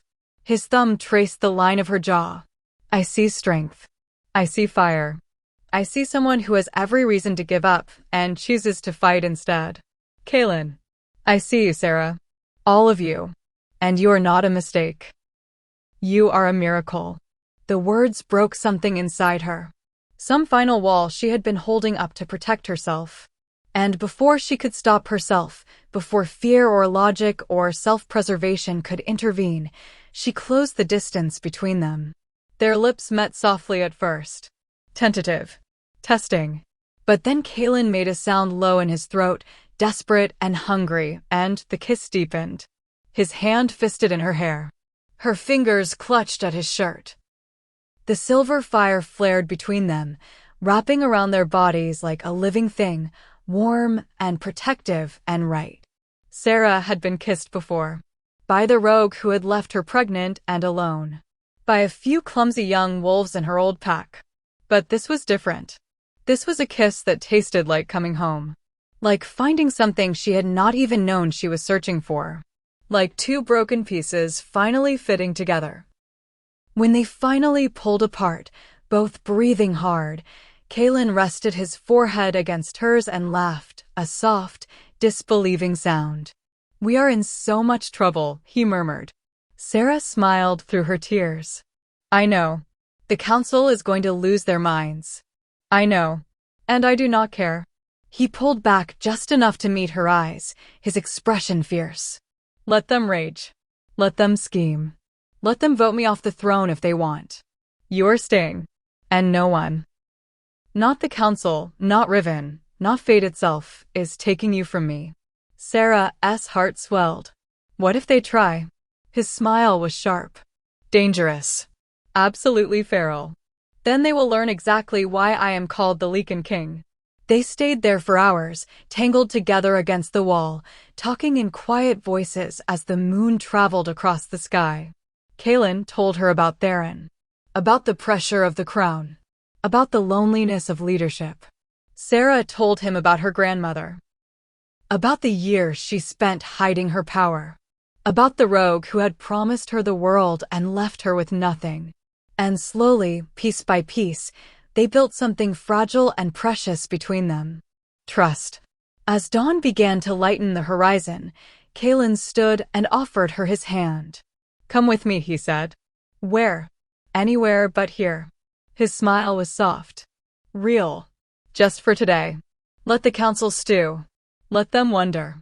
Let them realize that their exile means nothing if I refuse to enforce it." Sarah took his hand, letting him pull her to her feet. The silver fire had finally faded, leaving only warmth in its wake. "Are you sure?" she asked. "This could cost you everything." Kalen lifted her hand to his lips, pressing a kiss to her palm. "Right where the fire lived." "You are everything," he said simply. "Everything else is just noise." And as they walked back toward the castle together, hands entwined, the first rays of sunlight breaking over the mountains, Sarah let herself believe, just for a moment, that maybe the world could be kinder this time. That maybe she had finally found somewhere she belonged. That maybe, just maybe, this broken, impossible thing between them could survive what was coming. But deep in the shadows of Duskmire, forces were already moving. And the storm was only beginning. The blow came 3 days later, during the moonrise ceremony. Sarah should have known better than to attend. Should have stayed hidden in her room, away from the gathered packs and visiting dignitaries who had come to witness Duskmire's sacred ritual. But Kalen had asked her to come. Had looked at her with those burning gold eyes and said, "I want you beside me. No more hiding." And like a fool, she had believed the world might allow it. The ceremony took place in the grand courtyard, where hundreds of wolves gathered beneath the rising moon. Torches blazed in iron braziers, casting dancing shadows across the ancient stones. The air thrummed with power raw and primal as pack after pack arrived to pay their respects to the Lycan King. Sarah stood near the back, wrapped in a cloak Kalen had given her, deep blue velvet lined with silver fur. It was too fine for someone like her. Too noticeable. But he had insisted, and the weight of it around her shoulders felt like armor. Like protection. Like a claim. She tried to ignore the stares. The whispers that followed her like smoke. Tried to focus on the ceremony itself, the ceremonial bowls of moon-blessed water, the ancient words spoken in the old tongue, the way the gathered wolves tilted their heads back as one to howl at the rising moon. It was beautiful. Haunting. Sacred. And it was about to become a nightmare. Alpha Riven Bloodmore stood at the front of the gathering, flanked by 2 of his largest warriors. He wore ceremonial leathers, dark and adorned with silver clasps that caught the firelight. His daughter, a striking young woman with hair like spun gold and eyes cold as winter ice, stood beside him, her expression carefully neutral. Kalen had told Sarah about her. Lyra Bloodmore. The woman the council expected him to marry. The alliance they had been building for years. Sarah tried not to look at her. Tried not to compare herself, pregnant and scarred and broken, to this perfect, poised alpha's daughter who carried no shame, no secrets, no fire that might consume everything she touched. But it was impossible not to feel the weight of inadequacy pressing down on her chest. The ceremony reached its peak. Kaelin stepped forward, magnificent in his formal regalia, black leathers and a cloak of midnight blue, a silver circlet resting on his brow. He raised his arms, and the gathered wolves fell silent. "We come together beneath the moon's light," Kaelin's voice rang out across the courtyard, strong and commanding. "To honor the bonds that tie pack to pack, kingdom to kingdom, wolf to wolf. Tonight, we renew our oaths. We strengthen our—" "Forgive the interruption, Your Majesty." Riven's voice cut through the ceremony like a blade. Every head turned. The gathered wolves shifted uneasily, their instincts sensing the challenge in the air. Kaelin's expression went carefully blank. "Alpha Riven. The ceremony is not yet complete. I am aware." Riven stepped forward, his movements deliberate. "But there is a matter that must be addressed. One that affects every wolf gathered here tonight." Sarah's stomach dropped. She knew, with a sudden, sickening certainty, that whatever came next would destroy everything. Kaelin's eyes narrowed. "This is not the time." "When is the time, Your Majesty?"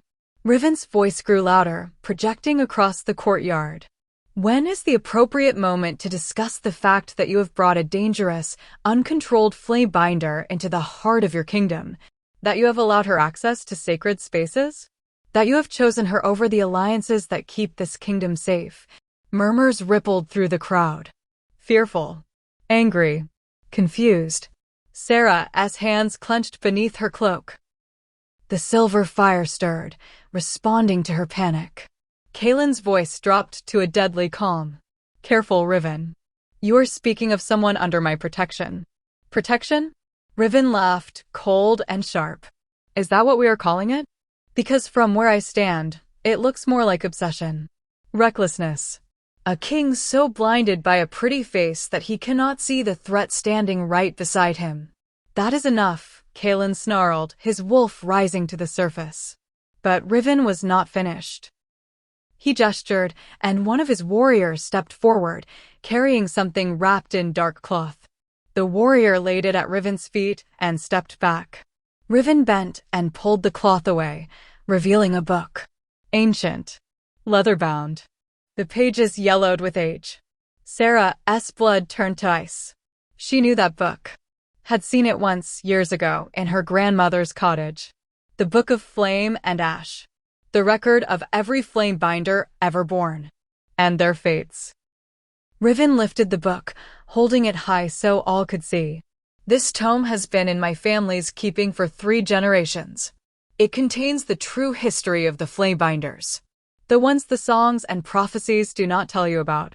He opened it, his eyes scanning the pages. Kaida Flameheart. Born in the year of the bleeding moon. Burned her entire village to ash when her power awakened. 73 dead. Gasps echoed through the courtyard. Riven turned the page. Theron Silverflame. Attempted to control his fire. Failed. Consumed his pack from the inside. 112 dead. Another page. Mira Dawnfire. Believed herself to be the prophesied savior. Instead, she became the architect of the Great Scorching. Over 1,000 wolves died in the flames she could not control. He snapped the book shut, his gaze finding Sarah in the crowd. Every single flaybinder in recorded history has ended the same way. Death. Destruction. Ash. And yet you, he turned to Kaelin. You would risk this entire kingdom for one girl who carries the same cursed blood. Kaelin's voice was pure steel. The prophecy speaks of a flamebinder who will stand at the Shadow Gate, who will choose between destruction and salvation. Sarah is that flamebinder. Yes, Riven agreed. She will choose. And history tells us exactly what that choice will be. He raised his voice, addressing the gathered wolves. The prophecy does not promise salvation. It promises a choice. And every flamebinder before her has chosen fire, has chosen destruction. Why would she be any different? Sarah wanted to speak, wanted to defend herself, but her voice was trapped in her throat, strangled by fear and shame and the terrible weight of history. Because what if he was right? What if she was just another name in that book, waiting to be written in blood and ash? Millie stepped forward from the crowd, her expression triumphant. The council has reviewed the evidence. And we have reached a unanimous decision. Sarah Missong must be exiled permanently. Not just from the castle. From Duskmire territory entirely. Her presence here endangers us all. Torrin joined her. Furthermore, we demand that His Majesty proceed immediately with the marriage alliance to House Bloodmore. The kingdom requires stability. Strength. Not the chaos that follows this girl wherever she goes. The gathered wolves began to murmur. Some nodded in agreement. Others looked uncertain. But the fear in their eyes was unmistakable. They were afraid of her, just like her old pack had been. Kalen stood frozen, his expression a mask of barely controlled fury. His eyes found Sarah's across the courtyard, and she saw the war raging inside him. Duty or desire? Kingdom or heart? Crown or her? Your Majesty. Eldrin's voice was quiet but urgent. He had moved to Kalen's side, his weathered face tight with concern. The packs are watching. If you defy the council now in front of the allied territories, you risk fracturing every alliance we have built. You risk civil war. Kalen's hands clenched into fists. I will not abandon her. You may not have a choice, Eldrin said softly. Not if you wish to remain king. The words hung in the air like a death sentence. Sarah felt something inside her chest crack. Splinter. Begin to break apart. Because she understood now. Truly understood. No matter how much Kalen cared for her, no matter what burned between them, he was still a king. And kings did not get to choose love over duty. Did not get to sacrifice kingdoms for one person. Even if that person carried his heart. She had been a fool to hope otherwise. Riven sensed the shift. Pressed his advantage. I propose a compromise, Your Majesty. One that serves both the kingdom's needs and your compassionate nature. Kalen's eyes snapped to him, cold and dangerous. I am listening. The girl leaves Duskmire tonight. We provide her with safe passage to neutral territory.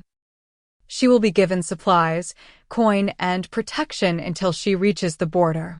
In return, you proceed with the marriage alliance. Unite our houses. Secure the kingdom's future. Riven's smile did not reach his eyes. Everyone gets what they need. The girl lives. The kingdom remains stable. And you fulfill your duty as king. It was a trap. Sarah could see it clearly. Could see the way Riven's eyes gleamed with satisfaction. Because if Kalen agreed, he would be choosing his crown over her. Would be proving to everyone gathered that duty mattered more than whatever fragile connection they had built. And if he refused, he would be choosing her over his entire kingdom. Would be starting a war that could tear Duskmire apart. Either way, Riven won. Kalen's jaw worked. His eyes closed briefly, and when they opened again, they were filled with an anguish so profound it made Sarah's own pain pale in comparison. Kalen, she said softly. Barely a whisper. But he heard it. His gaze found hers, and she saw the apology written there. The regret. The helpless fury of a man trapped between impossible choices. And she knew. He was going to let her go. Something inside Sarah snapped. Not broke. Not shattered. Snapped. Like a chain that had been pulled too tight for too long finally giving way. The silver fire exploded from her body without warning. It erupted from her hands, her chest, her very skin, a blazing torrent of moonlit flame that sent every wolf within 10 feet scrambling backward. The courtyard lit up like midday, shadows fleeing before the impossible brightness. Sarah stood at the center of it, her eyes burning silver, her hair whipping around her face as if caught in a wind that only she could feel. No, she said, her voice echoing with power that did not sound entirely human. No more. Riven stumbled back, his face pale. Warriors reached for weapons. The gathered wolves shifted nervously, caught between awe and terror. But Sarah did not care. She was done being afraid. Done being ashamed. Done letting others decide her worth. You want to know what I am? The fire blazed brighter, climbing into the sky like a pillar of light. You want to see the monster you have decided I must be? Sarah, Kaelin started forward, but the flames formed a barrier between them. No. Her voice cracked. You are going to let me go. You are going to choose them. And I understand why. I do. But I am done being the sacrifice. Done being the problem everyone wants to erase. Tears streamed down her face, evaporating in the heat of her own fire. I did not ask for this power. Did not ask to be born with old blood in my veins. Did not ask to be part of some prophecy I do not understand. Her hands spread wide, the flames dancing between her fingers. But I am done apologizing for existing. Done making myself small so others feel safe. Melis's voice rang out, shrill with fear. You see? She is unstable. Dangerous. She will destroy us all. Sarah's gaze snapped to the council member, and the fire flared in response. You are right to fear me. Because I am tired of being afraid of you. The flames surged outward, and Sarah felt the full scope of her power for the first time. Felt the way it connected to the ancient stones beneath her feet. To the moon above. To the very bones of the earth. She could burn this entire courtyard to ash if she wanted. Could reduce the castle to rubble. Could become exactly the monster they believed her to be. And for one terrible, tempting moment, she wanted to. But then she felt it. The baby, kicking inside her. Reminding her that she was not just fighting for herself anymore. Sarah's eyes found Kaelin's across the barrier of flame. He stood frozen, his expression devastated, his hand outstretched as if trying to reach her. I loved you, she said quietly. The words carried across the courtyard despite the roar of the fire. I think I started loving you the moment you cleaned the blood from my hands and told me I was not nothing. And that is why I have to go. Sarah, please.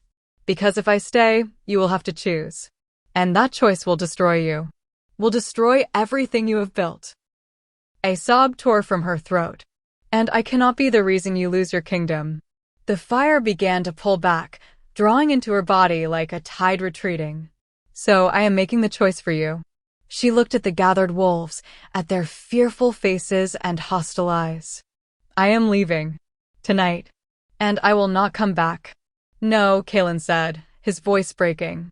I will not let you. You do not have a choice. Sarah's smile was sad. Broken. None of us do. The last of the flames vanished, leaving only smoke and the lingering scent of burned ozone.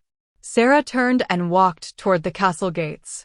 Every step felt like tearing off a piece of herself, leaving it behind. But she did not stop. Did not look back. Because if she did, if she saw the pain on Kaelin's face one more time, she would not have the strength to leave. And staying would damn them both. Behind her, she heard Riven's satisfied voice. A wise decision. Guards, escort her to the border. Make sure she touch her, and I will rip your throat out. Kaelin's voice was barely human. More growl than words. Sarah paused, her hand on the gate. She goes alone, Kaelin continued, his tone brooking no argument. No escort. No guards. She walks out of here with her dignity intact, or I burn every alliance we have and dare you to stop me. Silence. Then Riven's cold laugh. As you wish, your majesty. Let her go alone into the dark. Let us see how long she survives without your protection. Sarah pushed open the gate and stepped through. The last thing she heard before the night swallowed her was Kaelin's voice, raw and broken, calling her name. She did not answer. She just kept walking. Into the forest. Into the dark. Into the unknown. The silver fire pulsed beneath her skin, the only warmth left in a world that had gone cold. And as the moon rose higher, painting the world in shades of silver and shadow, Sarah made herself a promise. She would survive this. She would learn to control her power. And one day, when she was strong enough, when she could stand without breaking, she would return. Not as the frightened, broken girl they had cast out, but as the flamebinder the prophecy spoke of. And then they would learn that fire does not beg for permission to burn. It simply burns.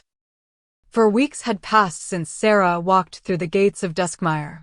For weeks since she had disappeared into the forest with nothing but the clothes on her back and fire in her veins. For weeks since Kalen had stood frozen in the courtyard, watching the only thing that mattered slip through his fingers because duty demanded it. And in those 4 weeks, everything had gone to hell. Kalen stood on the ramparts of his castle, staring out at the encroaching darkness. Not metaphorical darkness. Real, tangible shadow that had been spreading across his territory like a disease for the past 2 weeks. It had started small. Livestock going missing. Hunting parties reporting strange movements in the deep woods. Then the attacks began. Shadow beasts, creatures that should not exist, things of nightmare made flesh, emerging from the darkness to tear through villages on the border. 3 settlements had fallen already. Hundreds dead or missing. And every night, the shadow crept closer. The council had been useless. Melis insisted it was divine punishment for harboring a flamebinder. Torin wanted to throw more soldiers at the problem, as if steel could kill something made of living darkness. And Riven. Riven had been far too calm. Far too helpful. Almost as if he had been expecting this. Kalen's hands clenched on the cold stone. His wolf prowled restlessly beneath his skin, agitated and furious. Because he knew, with a certainty that lived in his bones, that Sarah could have stopped this. That her fire was the answer to the encroaching dark. But she was gone. And he had let her go. Your Majesty. Eldrin's voice pulled him from his thoughts. The old advisor approached slowly, his face grave. The scouts have returned, Eldrin said quietly. The shadow has reached the eastern villages. They are evacuating now, but... He paused. We are running out of places to put them. The castle is already beyond capacity. Kalen's joy tightened. What about the wards? The old protections? Failing. Whatever this darkness is, it is older than our magic. Stronger. Eldrin hesitated. There is something else. The Heartstone Grove has gone dark. The silver leaves have turned to ash. The altar, it is cracking. Kalen's blood ran cold. That is impossible. The grove has stood for 3,000 years. I know. Eldrin's expression was bleak. Which means whatever is coming is powerful enough to destroy even the oldest magic. What do we do? For the first time since Kalen had known him, Eldrin looked truly afraid. I do not know. A commotion erupted from the courtyard below. Shouts. The clash of steel. Then a howl, high and terrified, cut through the night. Kalen and Eldrin rushed to the edge of the rampart and looked down. The shadow had breached the outer walls. It poured through the gates like black water, spreading across the courtyard in writhing tendrils. And from within it, the shadow beasts emerged. Massive, lupin shapes with eyes like burning coals and mouths full of teeth that dripped darkness. Warriors scrambled to meet them, but steel passed through the creatures like smoke. Claws, however, did not pass through flesh. Screams filled the air as wolves fell, their bodies torn apart by enemies they could not touch. Kalen shifted before conscious thought, his human form exploding into his massive Lycan shape. He leaped from the rampart, landing in the courtyard with enough force to crack stone, and threw himself at the nearest shadow beast. His claws found purchase where steel had not. The creature shrieked an awful, bone-scraping sound and dissolved into smoke. But 2 more took its place. Around him, his warriors fought desperately. But they were losing. Because you could not kill Shadow with tooth and claw alone. You needed fire. You needed her. A roar split the night, and Kalen's blood turned to ice. Because that roar had not come from any of his wolves. It had come from beyond the gates. Alpha Riven Bloodmore strode through the chaos, completely untouched by the shadow beasts. They parted around him like water, as if recognizing an ally. Kalen shifted back to human form, fury burning through his veins. "What have you done?" Riven smiled. Cold. Triumphant. "What I should have done years ago. Taken what is rightfully mine." He gestured, and the shadows coalesced behind him, forming into a shape. Not a beast this time. A figure. Tall and cloaked, its face hidden beneath a hood, its presence radiating ancient, terrible power.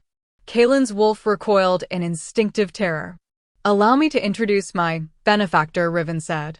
"Valric Crowfell, last of the Shadow Weavers, and the one who is going to help me take your throne." The hooded figure spoke, its voice like grinding stone. "The Lycan King. So young. So naive. Did you truly believe the Council's opposition was political? That Riven's interference was about alliances?" Kalen's mind raced, pieces falling into place with sickening clarity. "You orchestrated this. All of it. The Council's vote. The attacks. Sarah's exile." "Of course." Valric's laugh was hollow. "The Flamebinder was the only threat to my power. Fire consumes shadow. So she had to be removed. And you." The figure pointed at Kalen. "You made it so very easy. So desperate to be the good king. The dutiful ruler. You sacrificed the one weapon that could have saved you." Rage exploded through Kalen. He lunged, claws extending, ready to tear Riven apart. But the shadows struck first. Tendrils of darkness wrapped around Kalen's body, yanking him backward. They tightened like chains, burning cold against his skin, sapping his strength. He roared, fighting, but more shadows joined the first. Within seconds, he was on his knees, bound and helpless. "The great Lycan King," Riven said mockingly, "brought low by his own weakness. By his pathetic attachment to a worthless girl." Kalen snarled, his eyes flashing gold. "If you hurt her." "Hurt her?" Riven laughed. "She is probably dead already. Alone in the wilderness, pregnant and powerless. Easy prey for any number of." "I would not finish that sentence if I were you." The voice rang out across the courtyard, clear and strong and crackling with power. Every head turned. Sarah stood at the broken gates, silhouetted against the darkness beyond. But she was not the same girl who had fled 4 weeks ago. Her hair had grown longer, wild and loose around her shoulders, threaded with silver streaks that had not been there before. Her eyes burned with moonlit fire, not gold like a wolf's, but pure, blazing silver. She wore simple traveling clothes, but they seemed to glow faintly, as if lit from within.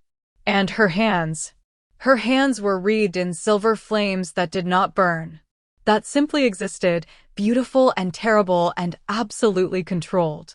She was no longer hiding, no longer afraid. She was a Flamebinder in full power. And she had come home. Sarah's gaze swept the courtyard, taking in the carnage, the shadow beasts, the bound and bleeding Kalen.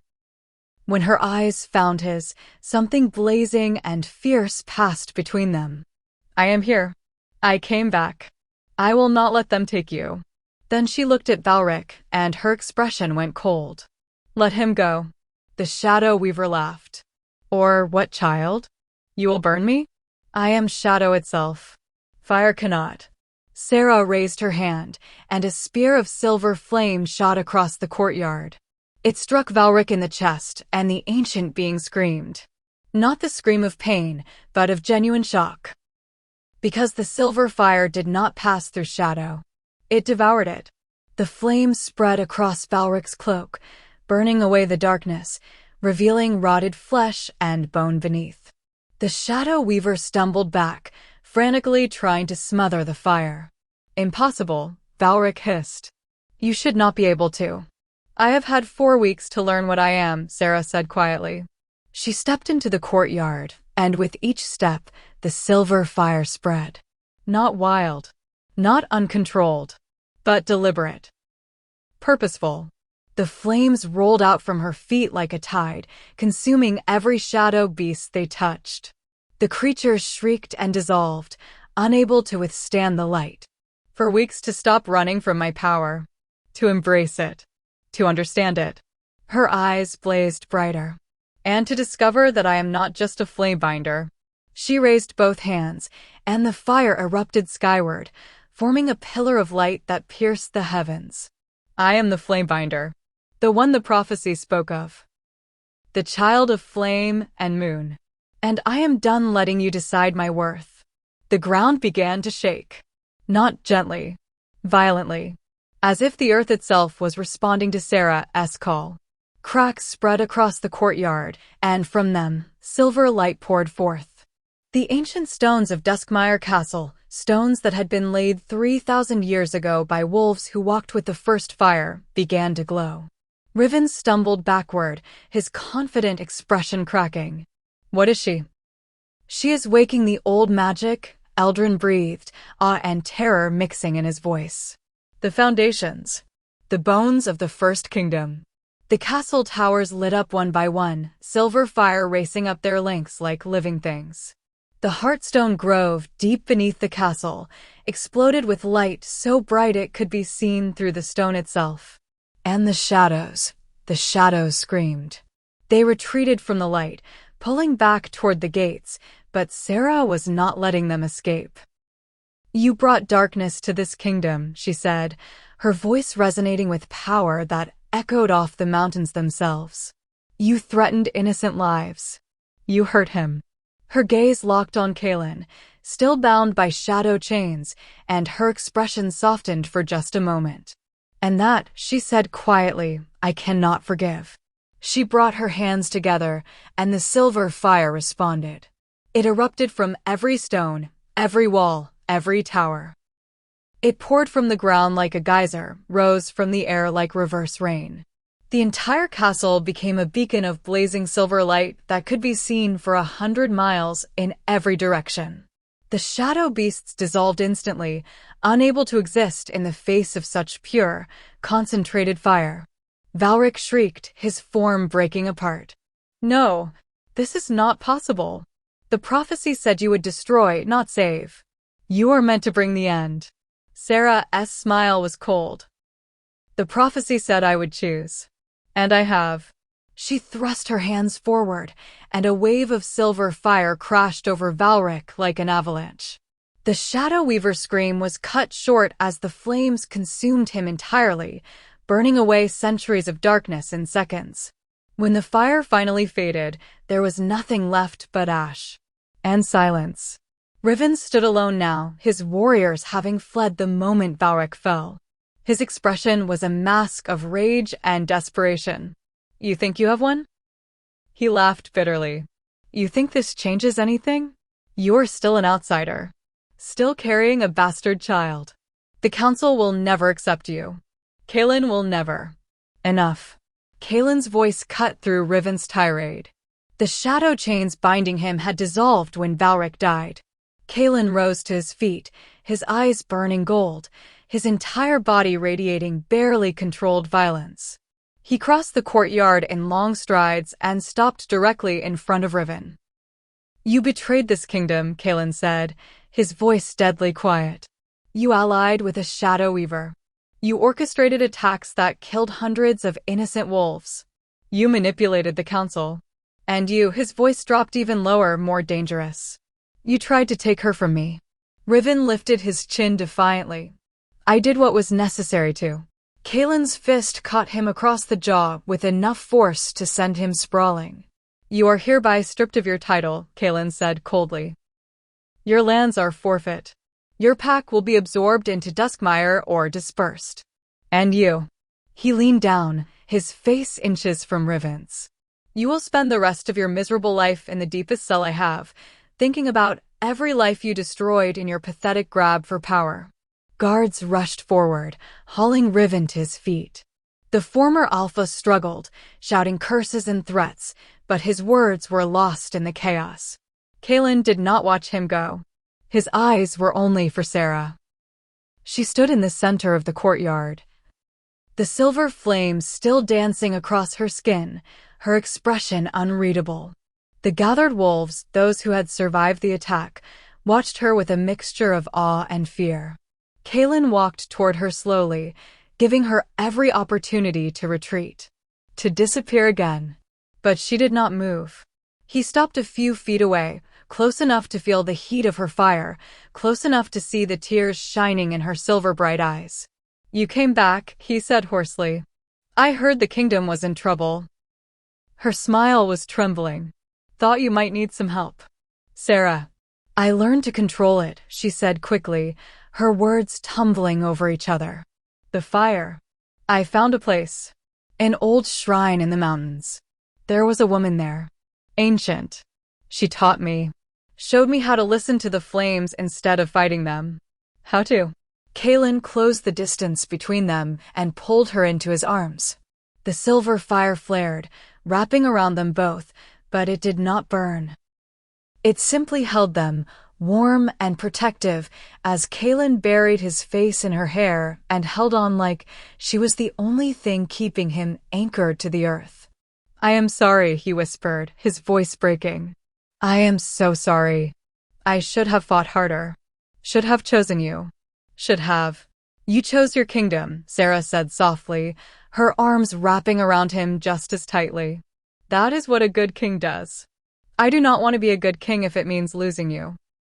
She pulled back just enough to look up at him, and the raw honesty in her eyes nearly destroyed him. "Then do not lose me," she said simply. "Choose both. The council can burn for all I care." Her smile was fierce. "I just saved this kingdom, Kaelin. I drove back an army of shadow beasts and destroyed a shadow weaver. I think I have earned the right to stand beside you." Around them, the gathered wolves began to kneel. First one, then another, then dozens. Until every wolf in the courtyard, warriors, servants, nobles, had dropped to one knee, their heads bowed in respect. Not to their king. To the flamebinder who had saved them all. Millie stood at the edge of the crowd, her expression frozen in shock. Torin beside her looked equally stunned. Eldrin stepped forward, a small smile playing at his weathered lips. "The prophecy has been fulfilled," he said, his voice carrying across the courtyard. The flamebinder stood at the shadow gate. And she chose salvation. He knelt as well. Sarah's breath caught. Tears spilled down her cheeks. Kaelin's arms tightened around her. "They see you," he murmured against her hair. "Finally. They see what I have seen all along." But even as the moment crystallized, even as hope bloomed fragile and bright in Sarah's chest, a crack echoed across the courtyard. Everyone looked up. The sky itself was splitting open. And from the rift, something ancient and terrible began to emerge. The voice that poured from the crack was not human. Not wolf. Not anything that should exist in the mortal world. So, the flamebinder chooses light. How predictable. A hand emerged from the rift. Massive. Made of something that looked like obsidian and starlight and absolute void all at once. "But did you truly think," the voice continued, amusement threading through the words, "that you were the only one mentioned in the prophecy?" Sarah's blood turned to ice. Because she had read the full prophecy. Had seen it written in the old shrine where she trained. "When the moon bleeds silver and the stone wolves wake, the flamebinder shall rise from ash and ache. Marked by fire, bound by fate, she will stand at the shadow gate. One to burn, one to mend, one to bring the old world's end." But Shadow has a champion too. Born of void and ancient night, he will rise when fire burns bright. One to consume, one to break, one to drown the world in endless wake. "No," Sarah whispered. The hand pulled the rift wider, and a figure stepped through. Tall. Beautiful in the way a blade was beautiful. With eyes like black holes and a smile that promised eternity's end. "Hello, Flamebinder," the being said. "My name is Drexen. And I have been waiting 3,000 years for you to wake the old magic." He spread his arms, and the darkness that poured from him made Valric's shadows look like candlelight. "Because now that you have, the real war can finally begin." The sky tore open completely, and an army of void creatures poured through. The void creatures descended like a plague. They were nothing like the shadow beasts. Those had been animals, dangerous, yes, but comprehensible. These things that poured through the rift in the sky were something else entirely. Fragments of a reality that should not exist. Shapes that hurt to look at. Beings that existed in too many dimensions at once, their forms constantly shifting, breaking apart and reforming in ways that made the eyes bleed. And at their center stood Drexen, beautiful and terrible, his smile never wavering. Do you understand now, little Flaybinder? His voice resonated through the air, through the ground, through bone itself. The prophecy was never about saving your world. It was about waking it, shaking it from its comfortable sleep. Fire does not preserve. Fire transforms. And transformation always requires destruction first. Sarah stood in Kaelin's arms, the silver flames still wreathed around her body, and felt the full weight of what she had done crash down on her shoulders. She had awakened the old magic, had called it forth to save Duskmire, had lit a beacon so bright it could be seen across dimensions. And in doing so, she had opened the door for something far worse than Valric's shadows. "This is not my fault," she whispered, but the words felt hollow even to her own ears. Kaelin's arms tightened around her. "No, this is theirs." He turned her to face him, his eyes burning gold, fierce and unwavering.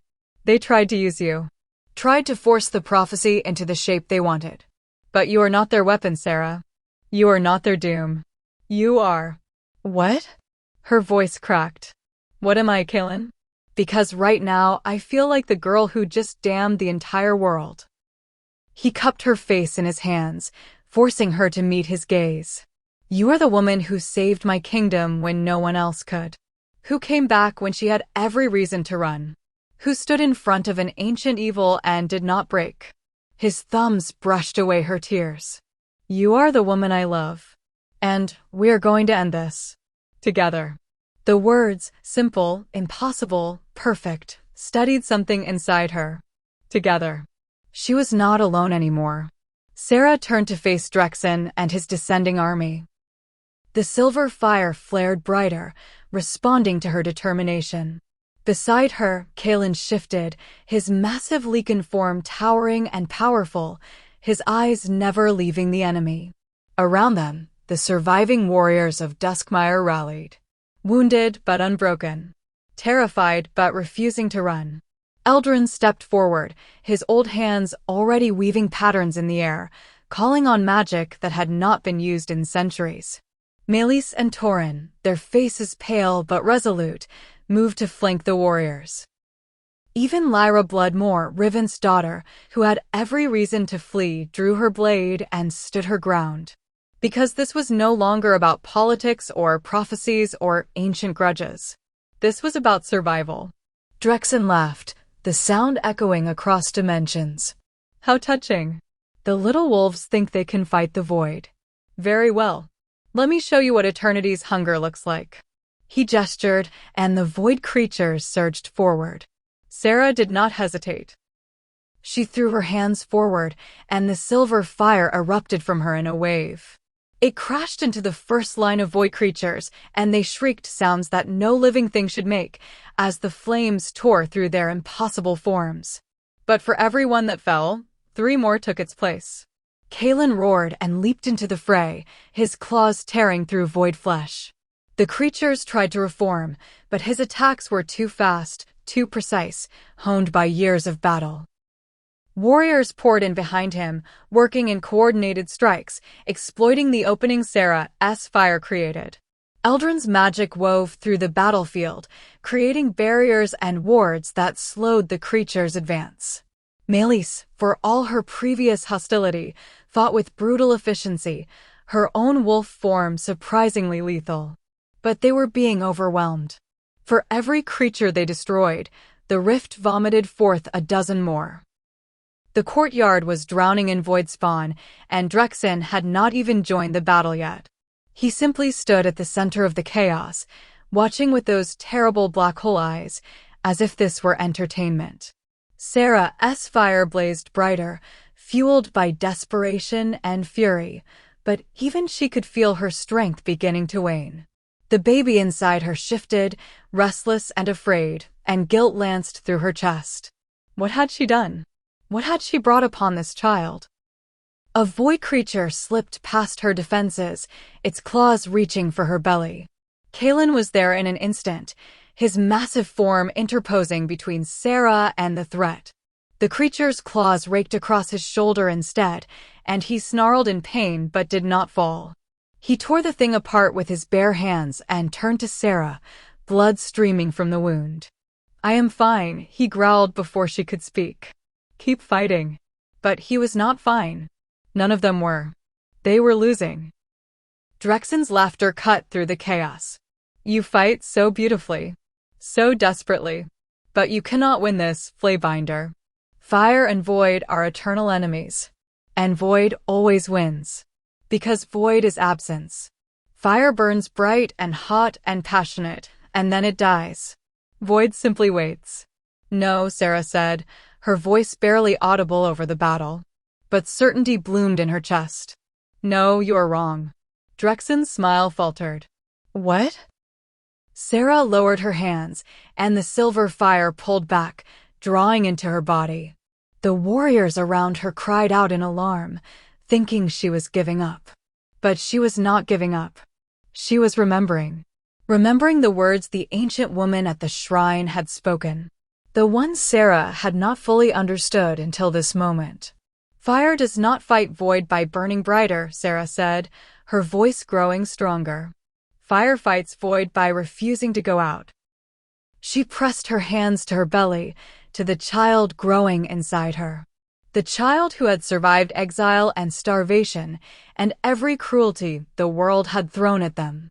The child who kicked and fought and lived despite everything. "Fire is not just destruction," Sarah continued, her eyes lifting to meet Drexen's. "Fire is life, warmth, hope, the defiance of existence against the nothing. And life," she smiled, tears streaming down her face. "Life does not surrender." The silver fire exploded from her body, not as a wave this time, but as a pulse. A heartbeat of pure, concentrated light that radiated outward in all directions. And everywhere it touched, life bloomed. The scorched stones of the courtyard sprouted green shoots. Flowers burst from cracks in the walls. The wounded warriors felt their injuries knit closed. The dying found strength returning to their limbs. And the void creatures, they screamed. Because Void was absence. And life. Stubborn, relentless, beautiful life was the one thing absence could not consume. The creatures began to dissolve, not burned away but simply unmade. Erased by the presence of something so fundamentally opposed to their nature that they could not exist in the same space. Drexen's expression cracked. "No. This is not, you should not be able to." "I am a Flamebinder," Sarah said, her voice resonating with power that came from deeper than magic. Deeper than prophecy. From the simple, unbreakable truth of a mother who would burn worlds to protect her child. "And I choose life." She raised both hands toward the rift in the sky, and the silver fire became a pillar of light so bright it turned night into day. The rift began to close. Drexen roared, his beautiful facade cracking to reveal something ancient and hateful beneath. "You cannot banish me. I am eternal. I am the end of all things." "Then go be eternal somewhere else," Kalen snarled. He had shifted back to human form, bloodied and exhausted but unbroken. He moved to stand beside Sarah, his hand finding hers, and the moment their skin touched, something incredible happened. The silver fire blazed gold. Not replacing Sarah's flames, but merging with them. Wolf and fire. King and Flamebinder. Two halves of something neither of them had known was incomplete. The prophecy had never been about just Sarah. It had been about both of them. Together, they raised their joined hands toward Drexen, and the combined fire, silver and gold, life and loyalty, hope and strength crashed over the void being like a tidal wave. Drexen shrieked, his form breaking apart. "This is not the end. The void is patient. We will return. We will. Not today, Sarah and Kaelin said in unison. The fire consumed him entirely, and the rift in the sky snapped closed with a sound like the world taking a breath. Silence descended over Duskmire. The void creatures were gone. The darkness had retreated. And standing in the center of the courtyard, surrounded by green shoots and impossible flowers, Sarah and Kaelin held each other and simply breathed. They had won. The gathered wolves began to cheer. Quiet at first, then louder, until the sound echoed off the mountains themselves. Warriors embraced. Healers rushed to tend the wounded. And slowly, impossibly, hope began to bloom amid the ruins. Eldrin approached, his weathered face streaked with tears. The prophecy, he said quietly. One to burn, one to mend. It was never about just you, Sarah. It was about balance. Fire and wolf. Destruction and protection. You needed each other to fulfill it. Sarah looked up at Kaelin, at his bloodied, beautiful face, and felt something inside her chest settle into place. I think I have always needed him. And I have always needed you, Kaelin murmured, pressing his forehead to hers. From the moment I saw you at that wall, my wolf knew, even if I did not. The bond that had been forming between them for weeks, tentative and fragile and constantly threatened, finally snapped fully into place. Mate. The word resonated through both of them, ancient and absolute and right. Sarah gasped, her hand flying to her chest. Kaelin. I know. His eyes burned gold, but there was no fear in them. Only certainty. I feel it too. Around them, the gathered wolves fell silent. Because they could all sense it. The mating bond, visible even to those who did not carry it. A connection that glowed between Sarah and Kaelin like a silver-gold thread that nothing could sever. Melis stepped forward, her expression complex. For a long moment, she simply stared at Sarah. Then, slowly, deliberately, she bowed her head. I was wrong about you, she said quietly. And I apologize. It was not much. But it was a start. Torin nodded his agreement. You saved us all, Flaybinder. And for that, we are in your debt. Sarah looked at the faces surrounding her. Some still held fear. Some held doubt. But most held something she had never expected to see directed at her. Respect. I am not your savior, she said quietly. I am just a girl who is tired of running. Who decided to stand and fight. Anyone would have done the same. No, Kaelin said firmly. They would not. Because it takes someone extraordinary to choose courage when the world has given them every reason to choose fear. He turned to address the gathered wolves, his voice ringing with authority. Sarah Missong is my mate. My chosen. And she will stand beside me as we rebuild this kingdom. Anyone who has a problem with that can leave now. No one moved. Kaelin's smile was fierce. Good. Then let us get to work. 3 months later, Sarah stood on the same ramparts where Kaelin had stood during the darkest days of the siege. But the view was different now. The kingdom was healing. Villages were being rebuilt. The Shadow's damage was slowly being repaired. And in the Heartstone Grove, the silver leaves had returned, brighter than ever. Her belly was larger now, the baby due within weeks. She rested a hand on it and smiled as the child kicked enthusiastically. Your son is restless, Kaelin said, appearing beside her. He wrapped his arms around her from behind, his hands covering hers on her belly. Or daughter, Sarah corrected. We do not know yet. Either way, they are going to be extraordinary.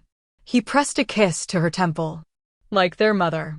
Sarah leaned back against his chest, feeling safe and warm and impossibly content.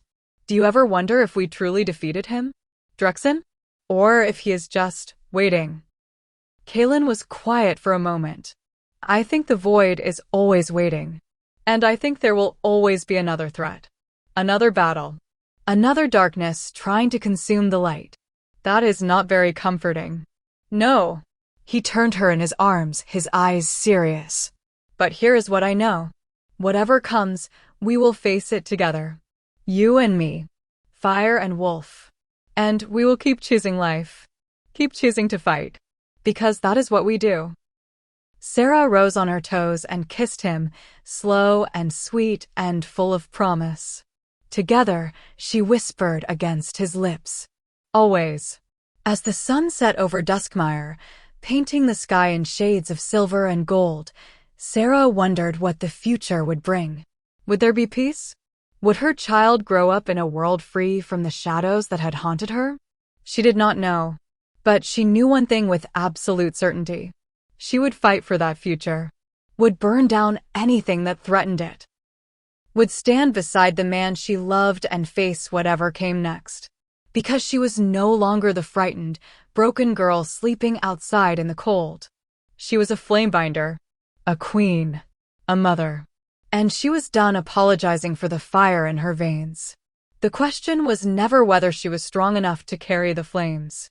The question was whether the world was ready for what she would build with them. So tell me, would you have chosen her side when she stood alone in that courtyard, flames dancing across her skin and fear in her eyes? Would you have seen the strength beneath the shame? The fire beneath the fragility? Or would you have been like the others, the ones who cast her out because her power frightened them? The ones who chose comfort over courage? Because here is the truth they never tell you in the old stories. The most dangerous thing a woman can do is refuse to stay broken. Refuse to accept the limits others place on her. Refuse to apologize for the fire she carries. Sarah Missong was never meant to be small. She was meant to burn. And burn she did. Not with the destructive rage of someone consumed by their power, but with the steady, unquenchable flame of someone who chose to transform pain into purpose. Who took every rejection, every cruelty, every moment of despair and forged them into something beautiful. Into hope. Into strength. Into a love that could face down the void itself and emerge victorious. Is she a hero? Or just a girl who was tired of being afraid? Maybe she is both. Maybe that is what makes her story worth telling. If this story lit something inside you, if Sarah's journey made you feel something raw and real and achingly human, then stay close. Because here, in Cindy's Wolfheart stories, we tell tales that burn. Stories about women who refuse to be erased. About men who choose love over duty and still find a way to honor both. About the messy, complicated, beautiful truth that we are all carrying fire inside us. And the only question that matters is what we choose to do with it. Sarah's story is not over. The void may be banished, but there are other battles waiting. Other shadows lurking at the edges of the light. Other choices she will have to make. And I promise you this. Every single one will be worth the burn. So, if you want to walk with her through the flames. If you want to see what happens when a flamebinder becomes a queen, when a king learns that the greatest strength is vulnerability, when a child is born with silver fire in their veins, then subscribe. Hit that button. Join us. Become part of this pack. Because the moon is rising. The fire is calling. And we are just getting started. Welcome to Cindy's Wolfheart Stories, where every tale is a heartbeat, every word is a howl, and every ending is just a new beginning waiting to catch flame. Will you answer the call? Or will you let the fire burn without you? The choice, as always, is yours. But choose quickly, because the next story is already stirring, and you will not want to miss what happens when the Flamebinder's child is born.